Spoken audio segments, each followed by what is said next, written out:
16 जून जुमेरात का दिन है और आज सबीना साहिबा मसरूफियत की बिना पे नहीं हैं, तो मैं बहरहाल आज प्रोग्राम लेके हाजिर हूँ। आज हम दो दो मुख्तलिफ मौज़ूआत पे बात करेंगे, लेकिन ताज़ा तरीन जो सूरत हाल है इस वक्त पाकिस्तान की, थोड़ा सा उस पर पहले गुफ्तगू करेंगे। हमेशा की तरह कुछ ना कुछ मामला चलते ही रहते हैं। इस वक्त जो पाकिस्तान में सूरत हाल है, इकनॉमिक की भी बड़ी सूरत हाल तशवीशनाक है और आवाम के लिए तो तमाम कुछ बहुत ही बाइस परेशानी, चूँकि वो लोग खुद सफ़र कर रहे हैं, खुद भुगत रहे हैं, खुद तकालीफ में हैं। जो महंगाई है और जो इस गर्मी में बिजली का बहरान है और ये सारी चीज़ें हैं। इसके साथ साथ कोई ऐसी उम्मीद नज़र नहीं आ रही कि शायद ये कुछ ठीक हो, मामलात कुछ हों, और उनके समझ में नहीं आ रहा कि क्या करें। लेकिन अब आपने देखा और आज आप लोगों ने सुना भी होगा कि पीटीआई इमरान खान ने आज ये ऐलान किया है कि वो इस महंगाई के ख़िलाफ़ एहतजाजी मुहिम शुरू कर रहे हैं, और वो उन्होंने तारीख भी दे दी है कि इतवार के दिन 9 बजे से उन्होंने कहा कि हम इस पर एहतजाज शुरू करेंगे, इस महंगाई जो सिलसिला हुआ है उस पर। पहले भी जो सिलसिला हुआ था धरने का, और वो गए थे इस्लामाबाद, लेकिन वहाँ जाके उसके बाद उन्होंने जो हालात देखे या जिस तरह उनको रोका गया, तो उस पर उन्होंने ये फैसला किया कि इससे बेहतर है कि कोई खून खराबा हो या इस तरह की कोई बड़ी सूरत हाल मुल्क के लिए ख़राब हो, तो वो बैकफुट पे आए और उन्होंने अपना वो फैसला थोड़ा सा उन्होंने कहा कि अभी हम मुलतवी कर रहे हैं। लेकिन अब चूंकि अवाम खुद भी इस पहले जो चीज़ थी वो तो खैर ये था कि हुकूमत के हवाले से उनकी वो था, और जो मदाखलत हुई थी बकौल उनके गैर मुल्की, तो उस पर वो सारा चीज़ लेके चल रहे थे। लेकिन अब तो जो है अवाम का मसला ये है कि वो महंगाई से इतने कदर परेशान हो चुके हैं, तो उन्होंने अब इनका ये कहना है कि हमारी पॉलिसीज़ जो थी वो तो बेहतरी की तरफ जा रही थी, लेकिन यहाँ अब ये सब कुछ नज़र नहीं आ रहा है, और मुल्क को बचाने के लिए ज़रूरी है कि अब इस कोई तब्दीली की ज़रूरत है। तो उस पर बहरहाल एहतजाज के लिए उन्होंने कहा है, और ये भी कहा कि पुरअमन रहें और पुरअमन रहते हुए एहतजाज किया जाए। आपसे जो आज हम लोग डिस्कस करेंगे वो ये कि क्या पिछली दफ़ा की तरह क्या इस दफ़ा भी हुकूमत इस मामले से सख्ती से निपटेगी, या उनका तरीक़ेकार वही होगा कि जो एक पार्लिमानी जमहूरियत या जमहूरी हुकूमतों में होता है कि अगर एहतजाज का हक़ है आइन के तहत लोगों को, तो वह एहतजाज करें, पुरअमन एहतजाज करें, कोई तोड़ फोड़ ना हो, कोई किसी को नुकसान ना पहुँचाया जाए, और ये उनका आइनी हक़ होता है। ये तो इन्होंने पहले भी कहा था कि हम पुरअमन करेंगे और आएंगे, लेकिन उसके जवाब में सामने से उन्हें बड़ा तगड़ा जवाब दिया गया, और इस हद तक दिया गया कि जिस तरह की मुझे एक चीज़ याद आ रही थी कि ईस्ट पाकिस्तान के वक्त, पुरानी बात है लेकिन ईस्ट पाकिस्तान के वक्त यहया खान साहब ने, उस वक्त जो फील्ड मार्शल थे, उस वक्त वो मार्शल एडमिनिस्ट्रेटर थे, सदर यहया खान, तो उन्होंने भेजा टिक्का खान को, और उन्होंने कहा, तो टिक्का खान ने उतर के कहा कि मुझे ज़मीन चाहिए और कुछ नहीं, कि उन्हें ये था कि बस कोई किसी जो भी सामने आए उसे ख़त्म कर देंगे, लेकिन हमें ज़मीन का वो खत्ता चाहिए। तो कहीं पर भी इस तरह ताकत से कहीं किसी को आज तक दुनिया की हिस्ट्री है कभी नहीं दबाया गया। वक्ती तौर से दबा भी लें, लेकिन इसके ना नताइज अच्छे निकलते, ना कभी मुमकिन हुआ है। ये दुनिया की तारीख यही है। तो क्या इस दफ़ा अब दोबारा वो शायद ज़्यादा तैयारियों से, अब मुझे नहीं पता कि हुकूमत क्या तैयारियां कर रही है इससे निपटने के लिए, और क्या वो सोच रहे हैं कि इसको हम ताकत से दबाएंगे, तो क्या किस हद तक ताकत से दबाएंगे, क्या पहली जैसी। तो देखिए इसी पर ही आज हम लोग बात करेंगे। तो आज हमारे पहले कॉलर हैं, मैं देखता हूँ कि जी कौन साहब हैं। जी अस्सलाम वालेकुम, कौन सा बात कर रहे हैं? हेलो, लाइन उनकी ड्रॉप हो गई। आप दोबारा प्लीज़ कर लीजिएगा, तो आपसे फिर बात होती है। तो अब ये है कि देखिए इस तरह मैंने पहले भी प्रोग्रामों में कहता रहा कि जब भी ये तमाम मामलात होने, तो बातचीत के ही ज़रिए हल हैं, कि कोई भी इसका हल हो, जो भी हो, जब आपस में बैठ के नहीं बैठेंगे तब तक वो जो शेर है कि दिलों की उलझनें बढ़ती रहेंगी अगर कुछ मशवरे बाहम ना होंगे। तो बाहम तो बात करनी ही होगी, कुछ किसी को थोड़ा सा झुकना पड़ेगा, कुछ ले दे, कोई इन द सेंस कि कुछ अपने मुतालबात किसी को छोड़ने होंगे, कुछ सामने वाले को छोड़ने होंगे, और कोई बीच की एक राह यूँ निकालनी होगी कि इस वक्त मेन मकसद जो है, असल मकसद जो है वो तो ये है कि किस तरह हम इस मुल्क को इस मुश्किल हालात से निकालें, और जब तक सब मिलजुल के ये नहीं करेंगे तब तक कुछ नहीं होगा। अदरवाइज तो देखिए यही होता है, एक तरफ से ताकत होगी, उसका रद्द-ए-अमल भी होगा, और फिर उसके बाद जो भी है तो कुछ भी हो सकता है, कुछ भी हो सकता है, बहुत हालात बिगड़ भी सकते हैं। और ज़ाहिर है कि पाकिस्तान ये कौम और जो पाकिस्तानी या पाकिस्तान के जो हमदर्द लोग या ममालिक हैं, उनके लिए तो बाइस तशवीश ही होगा कि ये क्यों अगर पाकिस्तान के हालात बिगड़े या कुछ वहाँ पर कमज़ोर हों। लेकिन बहुत सी ऐसी दुनिया में क़ुव्वतें हैं कि जो बहरहाल इतनी खुश नहीं है पाकिस्तान की को ताकतवर देखना नहीं चाहते, और वो नहीं चाहते कि पाकिस्तान एक मुस्तहकम पाकिस्तान और दुनिया में ज़ाहिर है कि हमेशा से पाकिस्तान की पुरअमन पॉलिसी रही है, तो वो ये नहीं चाहते। तो उनको उसमें थोड़ा सा हवा देने का भी मौका मिलेगा, और प्लस ये कि वो खुश भी होंगे, चलिए साहब ये इस तरह भी कमज़ोर हो रहे हैं आपस में ही निमट लड़बड़ के। लेकिन कम अज़ कम अंदर वालों को ये सोचना चाहिए, मुल्क के जो ज़िम्मेदार हल्के हैं या जो ज़िम्मेदार जो सियासी जमातें हैं, उन सबको ये सोचना चाहिए कि भाई कोई तो हल निकालें। अच्छा, इसके साथ साथ जो अहम इदारों में, जो मैं कहता हूँ, तो अहम इदारों में अदलिया भी आ जाती है, अहम इदारों में जो है इस्टेब्लिशमेंट भी आ जाती है, और वो सब मिलके अगर हम सिर्फ अनाई की ही जंग लड़ते रहेंगे तो फिर तो हालात पता नहीं बहुत बुरे होंगे। और अगर थोड़ा सा ऊपर चलिए तो देखिए ये जंग हम जिस वहाँ हो रही है, जिसके हम अभी शुरू नहीं हुई लेकिन बहुत हालात गड़बड़ चल रहे हैं, तो जंग असल में कहीं और हो रही है, कुछ और क़ुव्वतें हैं ऊपर की, जो दुनिया की इंटरनेशनल जो ममालिक हैं, इंटरनेशनल जो फोर्सेस हैं, वो उनमें आपस में जो मकासद होते हैं उनके वो हासिल करने के लिए कभी किसी को इस्तेमाल भी करते हैं और किसी को तबाह भी करते हैं। मतलब ये कि उसको जितनी दुनिया के ममालिक हम देखते हैं कि जिस तरह सीरिया, इराक और जनाब लीबिया, यमन, और जितने भी अफगानिस्तान के देखिए वो सारा कुछ। तो इन सारे ममालिक में देखा जाए तो सिर्फ और सिर्फ एक अफगानिस्तान ऐसा मुल्क था कि जिसको बड़ा कुछ तंग किया गया, लेकिन 40 साल तक वो अपने खातिर जो है अपने जो उनके अपना जो मुल्क के लिए या अपनी मकासद जो उनके थे कि हम हमारा ये मुल्क है और हम इसमें रहना चाहते हैं, उन्होंने 40 साल तक दो मुख्तलिफ क़ुव्वतों से जंग की और उन क़ुव्वतों को कुछ हासिल नहीं हुआ, इसलिए कि वहाँ पर वो सब जो थे वो अपने मुल्क से चाहते थे हमदर्दी, और अपने मुल्क को चाहते थे कि इसका, उसमें कुछ लोग यूज़ भी हुए हैं उनके, और उसके वजह से उन्होंने बड़े मुश्किल हालात भी देखे। लेकिन एंड रिज़ल्ट यही था कि बातचीत के ज़रिए वो मामला निपटे। पहली जंग जो थी वो क्या हुई कि एक जो सोवियत यूनियन जो उस वक्त था, उसको खुद ही वो वापस गई उनकी फ़ौजें, और उसके बाद वो खुद ही कोलैप्स कर गया, क्योंकि उनकी अपनी मईशत, उनके अपने अंदरूनी हालात ऐसे हो गए थे कि उन्हें वो बिखर गए। लेकिन अगर शायद किसी वक्त वो सोचते कि चलिए हम बातचीत के ज़रिए हमने जो कदम जो उठाया था, लेकिन इसको हम बातचीत के ज़रिए निपटाएं और वो सारे करें, तो हो सकता है कि ये नौबत ना आती सोवियत यूनियन की। लेकिन बहरहाल उन्होंने ऐसा नहीं किया। लेकिन अमेरिका के टाइम में उन्होंने ये रियलाइज़ किया कि ये हालात ऐसे नहीं है कि हम सोवियत यूनियन में ठहरें, हम अफगानिस्तान में ठहरें ज़्यादा। तो एक अफगानिस्तान एक वाहिद मुल्क था कि जिसने मुकाबला किया, लेकिन वो लोग हमेशा से ज़रा एक डिफरेंट कौम रही है, वो किसी को अपने ऊपर नहीं आने देते। तो जहाँ तक वो बात है कि वो अपने ऊपर किसी को नहीं आने देते, यहाँ पर सूरत हाल डिफरेंट है। यहाँ क़ुव्वतें ने ये सोचा कि हम बजाय खुद जाने के, हम क्योंकि बहरहाल पाकिस्तान एक न्यूक्लियर पावर है, तो खुद तो जाना ज़रा मुश्किल होता है कि अगर वहाँ खड़े हो गए, लेकिन ये तो हम कर सकते हैं कि उनके अंदर पेनिट्रेट कर करके और इस तरह अपने लोगों को वो करके कुछ ना कुछ इस तरह करके कमज़ोर किया जाए मुल्क को।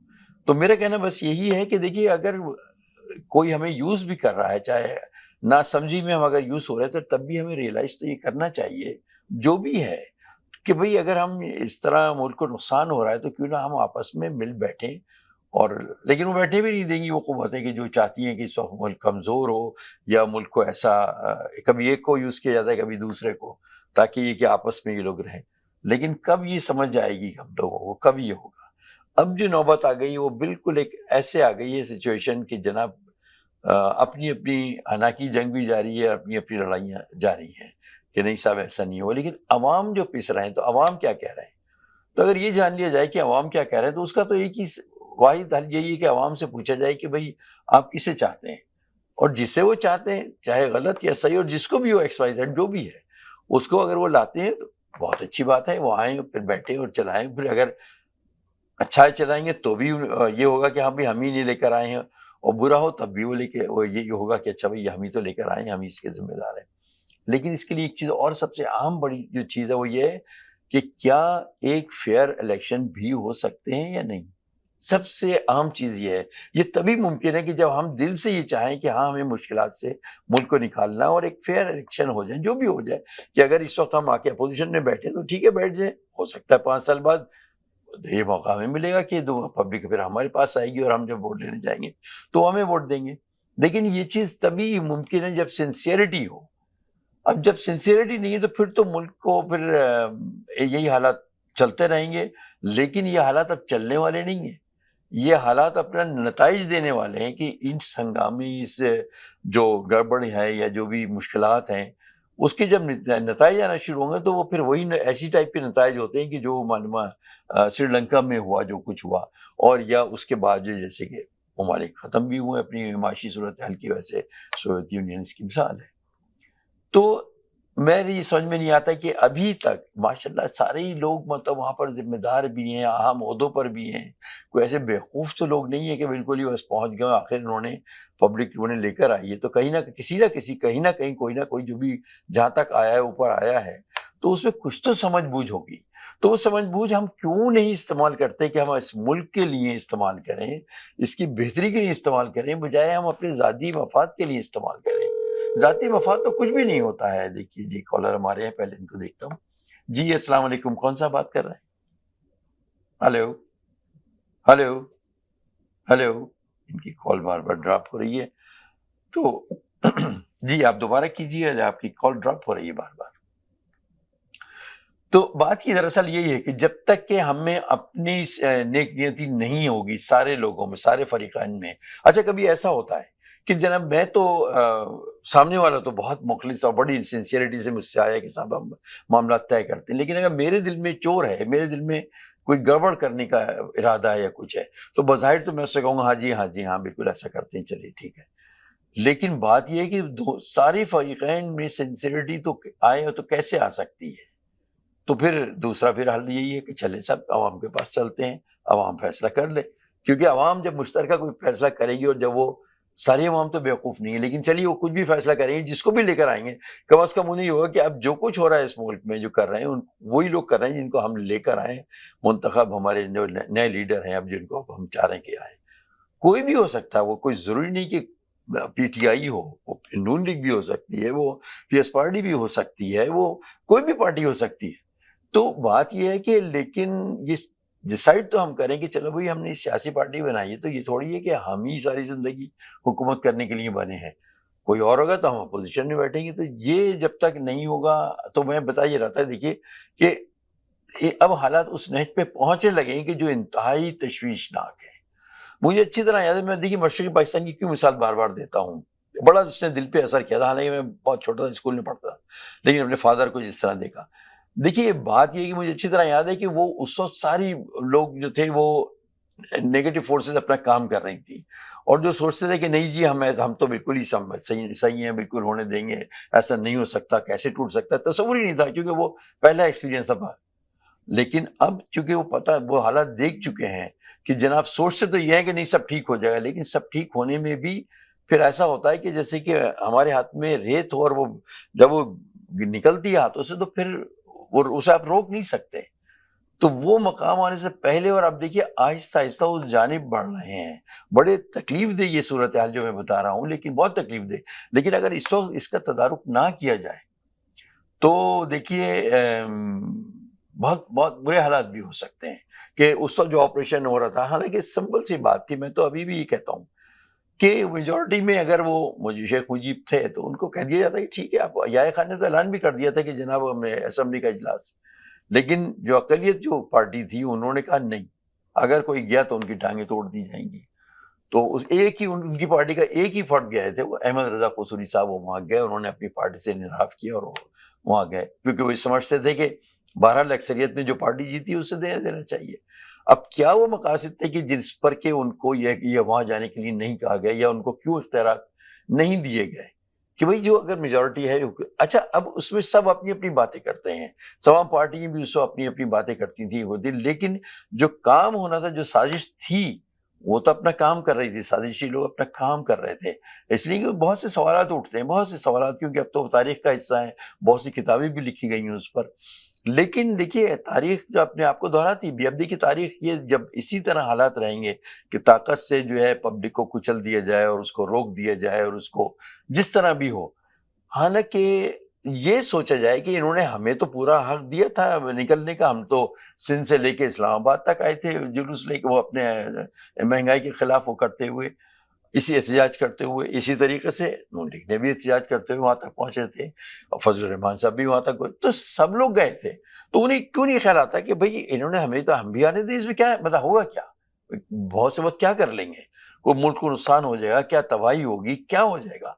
लेकिन नहीं, सिर्फ देखिए, अब यह यहाँ पे मैं कहता हूँ, देखिए कि हम कहीं यूज तो नहीं हो रहे, हम ये सोच रहे हैं इनको कुचल दें, जिस तरह उस वक्त भी ये सोचा गया था, या खान साहब की जो पॉलिसी थी। हालांकि उनकी पॉलिसी ये नहीं थी, उन्होंने तो इजलास ही बुला लिया था कौमी असम्बली का, लेकिन बहरहाल पीएस पार्टी की ये थी कि नहीं होगा तो नहीं होगा इजलास, नहीं होने दिया, उन्हें सब पता था, उन्होंने कहा जो जाएगा उसकी टांगें तोड़ देंगे। तो लिहाजा सिर्फ एक साहब उनकी पार्टी के गए थे, हमारे ये तारीख का हिस्सा है, इसमें कोई गलत बयानी या कोई झूठ या गलत ऐसी बात है ही नहीं। अब कितनी सिंपल सी बात है, जमहूरियत का क्या उसूल है, जो पार्टी जीत, जो अक्सरियत में हो वो हुकूमत बनाएगी, लेकिन वहां ऐसा नहीं हुआ, क्योंकि एक प्लान तैयार था गैर मुल्की ताकतों का, वहां कुछ लोग यूज हुए उसमें उसके लिए, और उसके बाद वो अलग हो गया। अब जब अलग हो गए, वो कहते हैं ना, जब मुट्ठी से रेत गिरनी शुरू होती है फिर तो गिरती चली जाती है, तो जब वो गिरनी शुरू हुई तो फिर उन्होंने कहा ये करो, फिर ये करो, वो तो, लेकिन वो साजिश इतनी सेट होती है कि फिर वो होती चली जाती है। अब अगर उस वक्त जो है वहां पर वो उसको रोक लिया जाता, या कुछ ऐसा किया जाता, या उनको किसी तरीके से भी इजलास बुला के और उनको हुकूमत दे दी जाती, तो आज पूरा वो मुल्क एक ही होता, जो भी था पाकिस्तान। मैं नहीं कहता कि पाकिस्तान के वो दो दूर दूर खित्ते जो थे वो सही थे गलत थे, वॉट एवर, लेकिन था तो वही पाकिस्तान, तो पाकिस्तान कायम तो रह सकता था ना। इसी तरीके से देखिए अभी भी जो है ना, देखिए एक बात मैं आपको बताऊं, देखिए पाकिस्तान जो है, बहुत सी कुव्वत, दुनिया के ममालिक और कुव्वतें हैं जिनको बड़ा खटकता है कि ये क्यों है। शुरू से उन्होंने पाकिस्तान को कोई हैसियत को नहीं तस्लीम किया, और किया भी तो इस तरह से कि इनको दबोच के रखो, सारी अपनी मर्जी से फैसले करवाओ, जिधर हम इनको हाँ के, जिधर हम इनको ले जाना चाहें उधर ये चलें, नहीं तो हम इनकी नहीं सुनेंगे। तो और ये होता रहा, आवाम भी ना समझते कि अच्छा ये हो गया, ये हो गया सब कुछ। और बहुत सी जगह सियासी पार्टियां ने आवाम को यूज भी किया, ना समझी में या समझी में, जो कुछ भी है। लेकिन ये मुसलसल यही होता रहा कि हुकूमतें तब्दील हुई, और इस तरह तब्दील हुई कि पहले उनको दुश्मन बना दिया हुकूमतों का, जो हुक्मरान थे, पब्लिक को उनसे नफरत दिलवाई, और उसके बाद जो चेंज लाए तो पब्लिक लड्डू में बांट रही है, मिठाइयाँ तकसीम हो रही हैं, और उसके बाद नए लोग आ गए, फिर उनसे काम लेना शुरू किया। तो बात यह है कि कहीं तो ये सिलसिला रुके, कहीं तो ये हो कि भाई ये सिलसिला इस तरह नहीं है। अच्छा, जब उन्होंने देखा इस तरह तो हमारी काम दाल गल रही है और हम इस तरह अपने काम भी ले रहे हैं, लेकिन आखिर कब तक।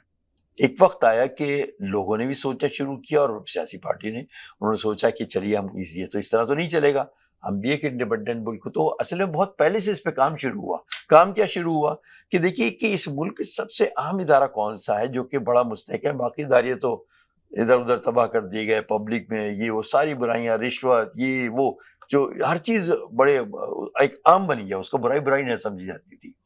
उनका असल में ये, इनकी हिफाजत ज्यादातर ये करते हैं, ये जो यहाँ की इनकी फौज है, तो क्यों ना फौज में भी कुछ पेनिट्रेट किया जाए, और फौज में कुछ इस तरह किया जाए कि वहां अपने लोगों को लाया जाए और उसको बैठा दिया जाए और इस तरह किया जाए।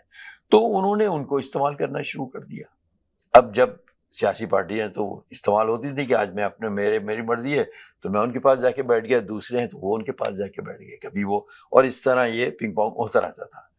लेकिन जब अब ये हुआ कि नहीं साहब, जब लोगों को होश आया, उन्होंने कहा नहीं साहब ये तो इस तरह तो गेम नहीं होगा, हमें भी जीने का हक है, और हम तो, लेकिन चूंकि टारगेट वही था, उसको उन्होंने टारगेट करके क्या किया कि इनको हम तोड़ तो नहीं सकते, क्योंकि फौज एक बहरहाल मुस्तहकम बड़ा इदारा है और सब कुछ। तो क्या करें, क्यों ना हम इनके लोगों से फिर हम अपनी मर्जी चलवाएं। तो लिहाजा वो अरसे से चल रहा था। लेकिन अब क्या हुआ कि सियासी पार्टियों को होश आया, पार्टियां चंद पार्टी है, कुछ को अभी भी नहीं आया, वो यूज हो रही हैं। तो जिनको होश आया उन्होंने कहा कि नहीं सब ये नहीं होने देंगे। अब उस पर जो है वो तो जो एक कहते हैं ना कि जिसका सल्तनत जो लेके बैठा हुआ होता है। देखिए हमारे कॉलर है, मैं इनको लेता हूँ। जी अस्सलाम वालेकुम, कौन साहब? वालेकुम अस्सलाम नकवी साहब, क्या हाल है? जी अल्लाह का शुक्र है। वालेकुम सलाम, आप बताइए खैरियत से हैं? जी जी अल्हम्दुलिल्लाह। समीना जी आज नहीं कर रही हैं शो? जी वो आज मसरूफ हैं तो इसलिए आज वो नहीं है, इंशाल्लाह आगे अच्छा वही होंगी। जी चलिए जी कोई, उनकी भी लाइफ उनको एंजॉय करना चाहिए। नहीं वो तो मसरूफ, हाँ नकवी उनको इस प्रोग्राम से बड़ा प्यार है और बड़ा दिल से वो काफी अरसे से कर रही हैं। लेकिन क्या है कि कभी कभी जाहिर है कि ऐसे जरूरी काम होते हैं कि इंसान को जाना होता है, तो वो आज जरा सा बिजी है। बिल्कुल बिल्कुल, हाँ 5 साल से हम उनका शो देख रहे जी हैं हाँ और जी हर हाँ जी हाँ, रोज बड़ी उसको मेहनत लगा से। के बैठते हैं। जी जी जी जी बिल्कुल बिल्कुल सही बिल्कुल। कहा आपने। जी जी जी, तो आपकी क्या राय है आज के मौजू पे जो अभी ये इन्होंने जो एहतजाज की कॉल दी है? जी नकवी साहब, आपने जो टॉपिक लिखा है वो तो बिल्कुल सही आपने सवाल किया है। जी जी क्या हुकूमत कामयाब होने देगी? हम्म। हमने देखा हुकूमत कितना गिर सकती है अपनी अवाम पे, अपने लोगों पे। जब जो हुकूमत फायरिंग करवा सकती है, वो भाई कुछ भी कर सकती है। मैं सरप्राइज नहीं होऊंगा अगर वो फिर से ऐसा कुछ करें तो। अल्लाह ही रहम करे इस मुल्क का हमारे। आप देख रहे हैं पेट्रोल कहाँ पहुंच गया है, जी जी महंगाई जी कहाँ आसमान छू रही है। जी जी असल में ये महंगाई के खिलाफ उन्होंने कहा है कि हम एहतजाज करेंगे। और ये जो बिल्कुल बिल्कुल। और ये हुकूमत को मद्देनजर रखते हुए तो मैं तो यही कहता हूँ कि ये ऐसे ही होगा, फिर खून खराबा होगा, फिर मार लड़ाई झगड़ा सब कुछ होगा। सबको पता है कि इमरान खान को वापस आना चाहिए, लेकिन ये हुकूमत तो नहीं चाहेगी ना वो। आप देखें, एक क्रिमिनल जिसको सुप्रीम कोर्ट ने निकाल दिया, उससे पूछ के हुकूमत चलाई जा रही है। तो चोरों की हुकूमत है ये, इसको हुकूमत बोल ही नहीं सकता मैं। जी जी जी सारे के सारे चोर चकारे सारे बैठ के इसको लूट खा रहे हैं, हमारी इतने प्यारे मुल्क को। ये चलाएंगे हुकूमत, ये बनाएंगे नया पाकिस्तान। ये पाकिस्तान रहेगा ये? अगर ऐसे ही चलेगा तो पाकिस्तान नहीं रहेगा। खैर बज़ाहिर जो दिख रहा है इस वक्त जो हालात दिख रहे हैं वो तो ये है कि उन्हें बजाय महंगाई के काबू करने की, उनको तो थोड़ा सा मामला जो उनके मुकदमात हैं या नैब के सिलसिला है वो सारा उसको ठीक सेटल करने में, या जो ओवरसीज़ के बोर्ड से तो शायद उन्हें डर था कि ये हमारे अगेंस्ट जाएंगे, तो उसको पहले उन्होंने वो भी ख़त्म किया। फिर मशीन जो थी वो एक ऐसी थी कि उसके ज़रिए धांधली को रोका जा सकता है। अभी जैसे यहाँ इलेक्शन हुए सुबह, जो हमारे ओंटारियो सूबे में इलेक्शन हुए, उसमें मशीन के ज़रिए इलेक्शन थे, सारा कुछ बिल्कुल जाते थे और आराम से किसी को कोई, और यानी 10 बजे तक रिजल्ट भी आ चुके थे, 10 साढ़े 10 बजे तक सारे। और उसमें क्योंकि इतने शफाफ तरीके से वो हुए, तो अगर इस तरीके से शफाफ तरीके से हो तो यकीनन इंसान, अगर सिंसियरिटी होती है तो कहते हैं हाँ हाँ ठीक है, अगर किसी तरीके से साफ सुथरे हो सकता है तो वाई नॉट, उसको तो भी होना चाहिए। उसमें किस तरह उसको इम्प्रूव कर सकते हैं वो चीजें आनी चाहिए। लेकिन वो सब तो वो ध्यान तो दूसरी तरफ है। तो अब मैं बड़ा खुद भी हमें आता है कि हम लोगों से इन्होंने वोट का हक छीन लिया, ले लिया वापस, चलिए ठीक है कोई बात नहीं। लेकिन अपने यहाँ तो शफाफ इलेक्शन होने दें, आप वो मशीन के जरिए अगर हो रहे हैं तो क्या रह जाए। वो चोरों की जो हुकूमत है उनको डर था कि जो पाकिस्तानी, हम पाकिस्तानी जो फॉरेन में बैठे हैं उनको सच दिख रहा है, वो हरा देंगे, इनकी गवर्नमेंट गिरा देंगे। इसलिए इन्होंने हमारा राइट छीन लिया, हमारा हक था और जाके वोट देना इन्होंने हमारे पास से छीन लिया। इमरान खान को आना चाहिए, लेकिन पता नहीं क्या होगा। अब अल्लाह ही रहम करे इस मुल्क का। मेरी तो सारी उम्मीदें। लेकिन आपका क्या ख्याल है कि जिस पुरजोश तरीके से पहले लोग निकले थे, क्या इस दफा निकलेंगे? एक बात। और दूसरी बात ये कि जिस बात ठान के ले लेंगे, निकलेंगे निकलेंगे, लेकिन बात यही होती है कि अब गोलियों के आगे क्या कर लेंगे? आप पत्थर मार लेंगे, आप प्रोटेस्ट कर लेंगे, आप सब कुछ कर लेंगे, लेकिन अगर वो गोली चलाएंगे तो आप क्या करेंगे? आप भागेंगे ही ना। अच्छा, लेकिन आप इस बारे में क्या ख्याल है कि ये जो उन्होंने, तो इमरान खान ने कहा कि हमने सुप्रीम कोर्ट से कहा कि भाई हमें पूरा उसकी एहतियात की इजाजत दी जाए, तो वो आज तक वो फाइल मतलब रखे हुए लिए हुए, उसका कोई फैसला ही नहीं कर रहे वो। तो इसमें क्या क्या मकसद क्या है? सुप्रीम कोर्ट ऐसी क्या मतलब उन्हें चीज आड़े आ रही है? सारे मिले हुए हैं नकवी साहब। हमने लगा कि सुप्रीम कोर्ट कुछ करेगी, हक का साथ देगी, री इलेक्शन होंगे, कुछ होंगे। अब ये इन्होंने तो फाइल ही नहीं खोली अभी तक। फाइल कुछ खोलेंगे तो कुछ उम्मीद होती। जी जी सारे मिले हुए सारा गेम कर रहे हैं। बस अल्लाह करे इमरान खान सही सलामत रहे, वो वापस आ जाए। लेकिन देखिए अल्लाह से तो, लेकिन अल्लाह से तो देखिए उस सब भी दुआएं की गई थी जिस सब पाकिस्तान, मशरक़ी मगरबी पाकिस्तान एक था, उस सब भी बड़े लोगों ने दुआएं की थी, कुछ लोगों ने कुर्बानियां भी दी, फौज के साथ लड़ाइयां भी की, मतलब जो फौज के साथ मिलके दुश्मन फौज से लड़ते रहे, तो वो शायद दुआएं वो सब कुछ थी। लेकिन बात यह है कि जब तक कि दुआ का भी एक वक्त होता है, वो जो 313 निकले थे, तो पहले वो निकले थे, तैयारी जितना भी सामान था वो लेकिन निकले, उसके बाद फिर वहां जाके मैदान में खड़े होकर दुआ की, तो अल्लाह ने दुआ भी कबूल की कि भाई आपने तो बात ये है कि अब हम सिर्फ हम दुआ करेंगे ये हो जाए, लेकिन बात ये है कि सिर्फ दुआ से तो नहीं होता। अल्लाह में कहता है तुम अपनी जो तुम्हें कहा गया है कि कुछ करो तुम, तो उसके लिए तो कुछ करे, तो जब तक पब्लिक अगर नहीं आएगी और मैं आपको वही बता रहा हूँ, मैंने देखा कि इमरान खान ने इतना बड़ा ऐलान किया है, मैंने खुद घर पाकिस्तान कॉल किया, घर के मैंने हर एक इंसान को कहा कि आप लोग जाएंगे, इमरान खान का सपोर्ट करेंगे, वो हमारे लिए काम कर रहा है, अवाम के लिए काम कर रहा है, उसके पास पैसा नहीं है, वो लेके बैठ जाता है यूके में, वो यहाँ पर आया है हमारे लिए। तो मेरी फैमिली, मेरा दबान है आपको, मेरी फैमिली निकलेगी, निकल के इमरान खान का पूर्ण मतलब साथ देगी, उसको फुल सपोर्ट देगी। और मैं उम्मीद करता हूँ हमारे सारे व्यूवर्स, सारे कॉलर्स अपनी फैमिली को कॉल करके बोलेंगे और उनको इनकरेज करेंगे कि वो निकलें और इमरान खान को सपोर्ट करें। अच्छा, अगर वो निकल के आते हैं सब, ठीक है ना, और इसी तरह जिस तरह के पहले भी निकले और सारा हुआ, और उसी तरीके से जनाब उन पर जो है, क्योंकि देखिए मैंने बताया ना, मिसाल दी मैंने टिक्का खान की, उन्होंने तो भून दिया वहां पर, ठीक है ना। तो अगर जैसे कि अभी पहले भी ये हुआ कि वो उसके बाद उन्होंने फायरिंग की और जो कुछ भी किया, जिस तरह किया, लोग भी बेचारे हमारे 3 पाकिस्तान के लोग मरे, तो वैसे तो एक जान भी बड़ी कीमती होती है, लेकिन अगर हम सोचें तो नहीं तो हम भून दें लोगों को, तो क्या अगर भून भी दें तो क्या रिजल्ट निकल आएगा उसका? यही तो बात है ना। अगर देखिए सामने वाले इतने सफाक हो सकते हैं कि चाहे जो भी हो, बच्चे हो, औरतें हो, जो भी हो, उनको भून दो, तो फिर तो मतलब यानी कोई लिमिट नहीं है कि यानी इसका हल क्या है। बिल्कुल जल्लाद बन गए हैं ये लोग जी, मतलब उनको शर्म नहीं आई। जी, एक हमारे कॉलर है, एक सेकंड आप होल्ड रखिएगा जी, आप जरा सा होल्ड रखिए, मैं इन कॉल। जी अस्सलाम वालेकुम, कौन सा बात कर रहे हैं? होने आ रहे हैं आप? मैं मोहम्मद बात कर रहा हूँ। जी, कैसे मिजाज हैं आप? खैरियत से हैं? आप खैरियत से हैं? जी बिल्कुल, जी बिल्कुल, अल्लाह का शुक्र। अच्छा नकवी साहब, बात ये है कि देखें, इमरान खान ने जो कॉल दी है वो जाहिर है पाकिस्तान के लिए, पाकिस्तान के लोगों की बेहतरी के लिए कॉल दी है, तो लोगों को निकलना चाहिए और लोगों को अपनी कम से कम जो महंगाई है उसके खिलाफ ये आवाज उठानी चाहिए। क्यों?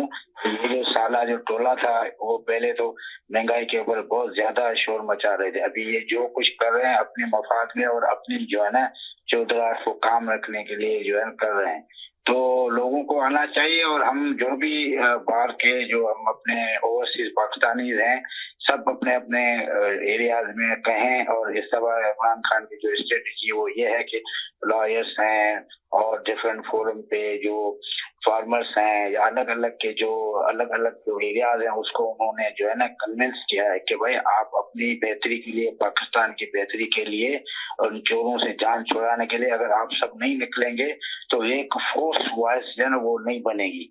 तो मेरे ख्याल में हुकूमत अभी ये महंगाई के हिसाब से अगर ये थोड़ा सा उन्होंने कोई सख्ती करनी की, क्योंकि पहले तो था लॉन्ग मार्च गवर्नमेंट के अगेंस्ट, ये तो पब्लिक की जो है ना अपना जो इंटरेस्ट है कि इतनी महंगाई है उसको कम करें और उसका कोई सॉल्यूशन करें।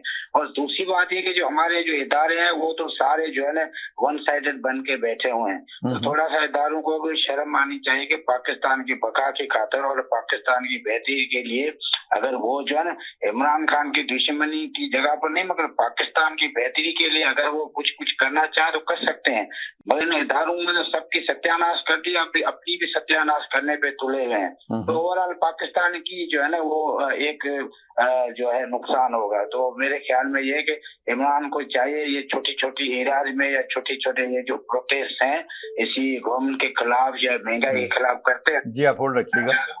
जी हेलो जी आप अपनी बात कहिए। हेलो जी आप हेलो, उनकी लाइन डिस्कनेक्ट हो गई। जी हेलो। जी वालेकुम अस्सलाम। तमाम नाज़रीन को भी मेरा सलाम। जी वालेकुम सलाम, कैसे हैं? देखिए अभी सिचुएशन ऐसी बनी हुई है डॉक्टर साहब कि पे दर पे बढ़ता जा रहा है गैस की प्राइस ना, और महंगाई बढ़ती जा रही है, एक दूसरे से कनेक्शन है, connected to the each other, right, ये कह सकते हैं आप। देखें ये प्रोटेस्ट का मसला यही है ना कि प्रोटेस्ट तो खैर करेंगे ही, जाती बात है, क्योंकि जो मौजूदा हुकूमत है वो बिल्कुल कंट्रोल नहीं कर पा रही है तमाम मामलात को, और असल में देखा हकीकतन देखा जाए तो उनके कंट्रोल में है ही नहीं डे वन से। लेकिन हुकूमत में बैठे रहना तो उनके कंट्रोल में है ना। देखिए बैठे रहने से क्या फायदा, इससे फिर ये तो जमहूरियत नहीं उससे, लेकिन उससे कितना बड़ा नुकसान होने जा रहा है ये अभी लोगों को अंदाजा नहीं है। देखिए, अगर आप गहरी निगाह से देखें जाके कि इस वक्त मुल्क की माशी जो सूरत हाल है वो इतनी भयानक होने जा रही है कि यकीन यानी जिसको भी जरा भी पाकिस्तान से संजीदगी से प्यार हो तो वही देखेगा कि ये आखिर हो क्या रहा है। अगर फर्ज कीजिए कि यही काम इमरान खान बैठ के कर रहे होते तो यकीन वो सारे लोग जो इमरान के साथ थे वो भी उसके अगेंस्ट तो होते ना कि भाई ये कर क्या रहे हैं आप। लेकिन बात ये कि वो जो करने वाले वो तो बड़े अपने आराम से बैठे हैं, उनका कोई मसला ही नहीं है। अब सिर्फ और सिर्फ डॉक्टर साहब इनके जो जहनों में बैठा हुआ है वो सिर्फ वही है कि केसेस खत्म हो जाएं, तमाम मामला उस पर तो काम हो रहा है। जी हाँ, उसमें बड़े अच्छे तरीके से बखैर खूबी उस पर काम तो हो रहा है बड़ी तेजी से। लेकिन बात ये कि हर जगह जब मुल्क ही नहीं रहेगा, अगर मुल्क ही नहीं रहेगा खुदा न खास्ता, तो फिर कहाँ के केसेस कहाँ के क्या। तो यही मैं कह रहा था जब मैं कभी कभार ये कहता हूँ कि एक बाहरी इनकलाब लाए तो वही वाली बात है कि कौन लाए, तो जिसको उठाओ तो वही। जी हाँ बिल्कुल सही कह अगर इनकलाब आने की जी आप होल्ड रखिएगा जी। हाँ जी, आप अपनी बात करिए। जी तो देखिए, इनकलाब की जब बात हम करते हैं तो वो खुद ही काना ही होता है। अब जाहिर बात है, काना खुद है वो, तो कैसे वो इनकलाब की वो इनिशिएटिव लेगा, ये नामुमकिन है।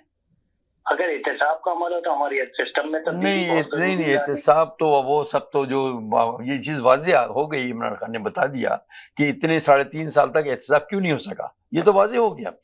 अब तो बड़ी खुली किताब है ये कि हमारे सिस्टम में वो अदालती निज़ाम ही ठीक है। हाँ नहीं है तो वो तो खैर ना एहतसाब की कोई गुंजाइश है ना वहाँ हिसाब का कोई होने वाला है। ना तो गुंजाइश है, ना हो सकता है, ना कभी होगा। जी और ना कभी हुआ। हाँ, ये इसी सिस्टम, अगर यही सिस्टम रहा तो, अनलेस के सिस्टम में कोई तब्दीली आए। अच्छा लेकिन इसके बारे में क्या ख्याल है कि देखिए अभी जो इलेक्शन हुआ कराची का, जो रिजल्ट आए तो उसमें तो जो टोटल तमाम पार्टीज के जो वोट पड़े हैं वो तो उसके ज्यादा तो एक कैंडिडेट पहले जीतने वाला कैंडिडेट ले गया था। तो आप सोचिए कि पब्लिक ने उसमें कोई हिस्सा ही नहीं लिया, कुछ नहीं उस पर हुआ अगर देखा जाए उसकी जो अब जो इलेक्शन हुआ है। जी देखिए उसमें किसी पब्लिक ने कोई इंटरेस्ट भी नहीं लिया, मुझे तो नहीं लगता है कि ऐसा नहीं कुछ भी नहीं हुआ, कुछ नहीं हुआ उसमें। और उसमें देखिए आप, हालांकि पीएस पार्टी के भी कैंडिडेट थे, नून लीग के भी थे, तो सवाल ये है कि पब्लिक अगर इतने ही इन्होंने मकबूल हैं ये लोग, तो फिर वो क्यों नहीं वोट पड़े उनको, उनकी मेंबर को। और जिस तरह पहले इलाकों में मकबूलियत होती तो आपको 50,000 वोट पड़ने चाहिए थे। नहीं कुछ नहीं, वो तो खैर नौबती नहीं, तो टोटली 50,000 ही पड़े।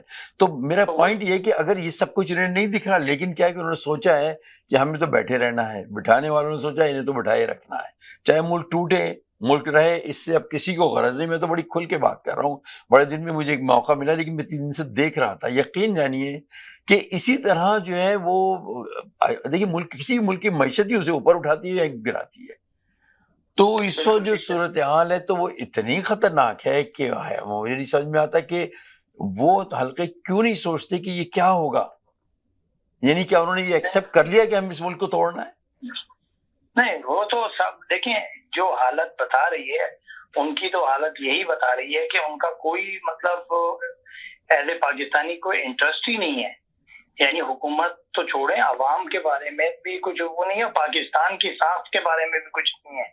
जो जैसा है चल रहा है घसीटो बस, यानी एड़ी रगड़। लेकिन अवाम तो महंगाई से परेशान है, वो बेइंतहा परेशान है।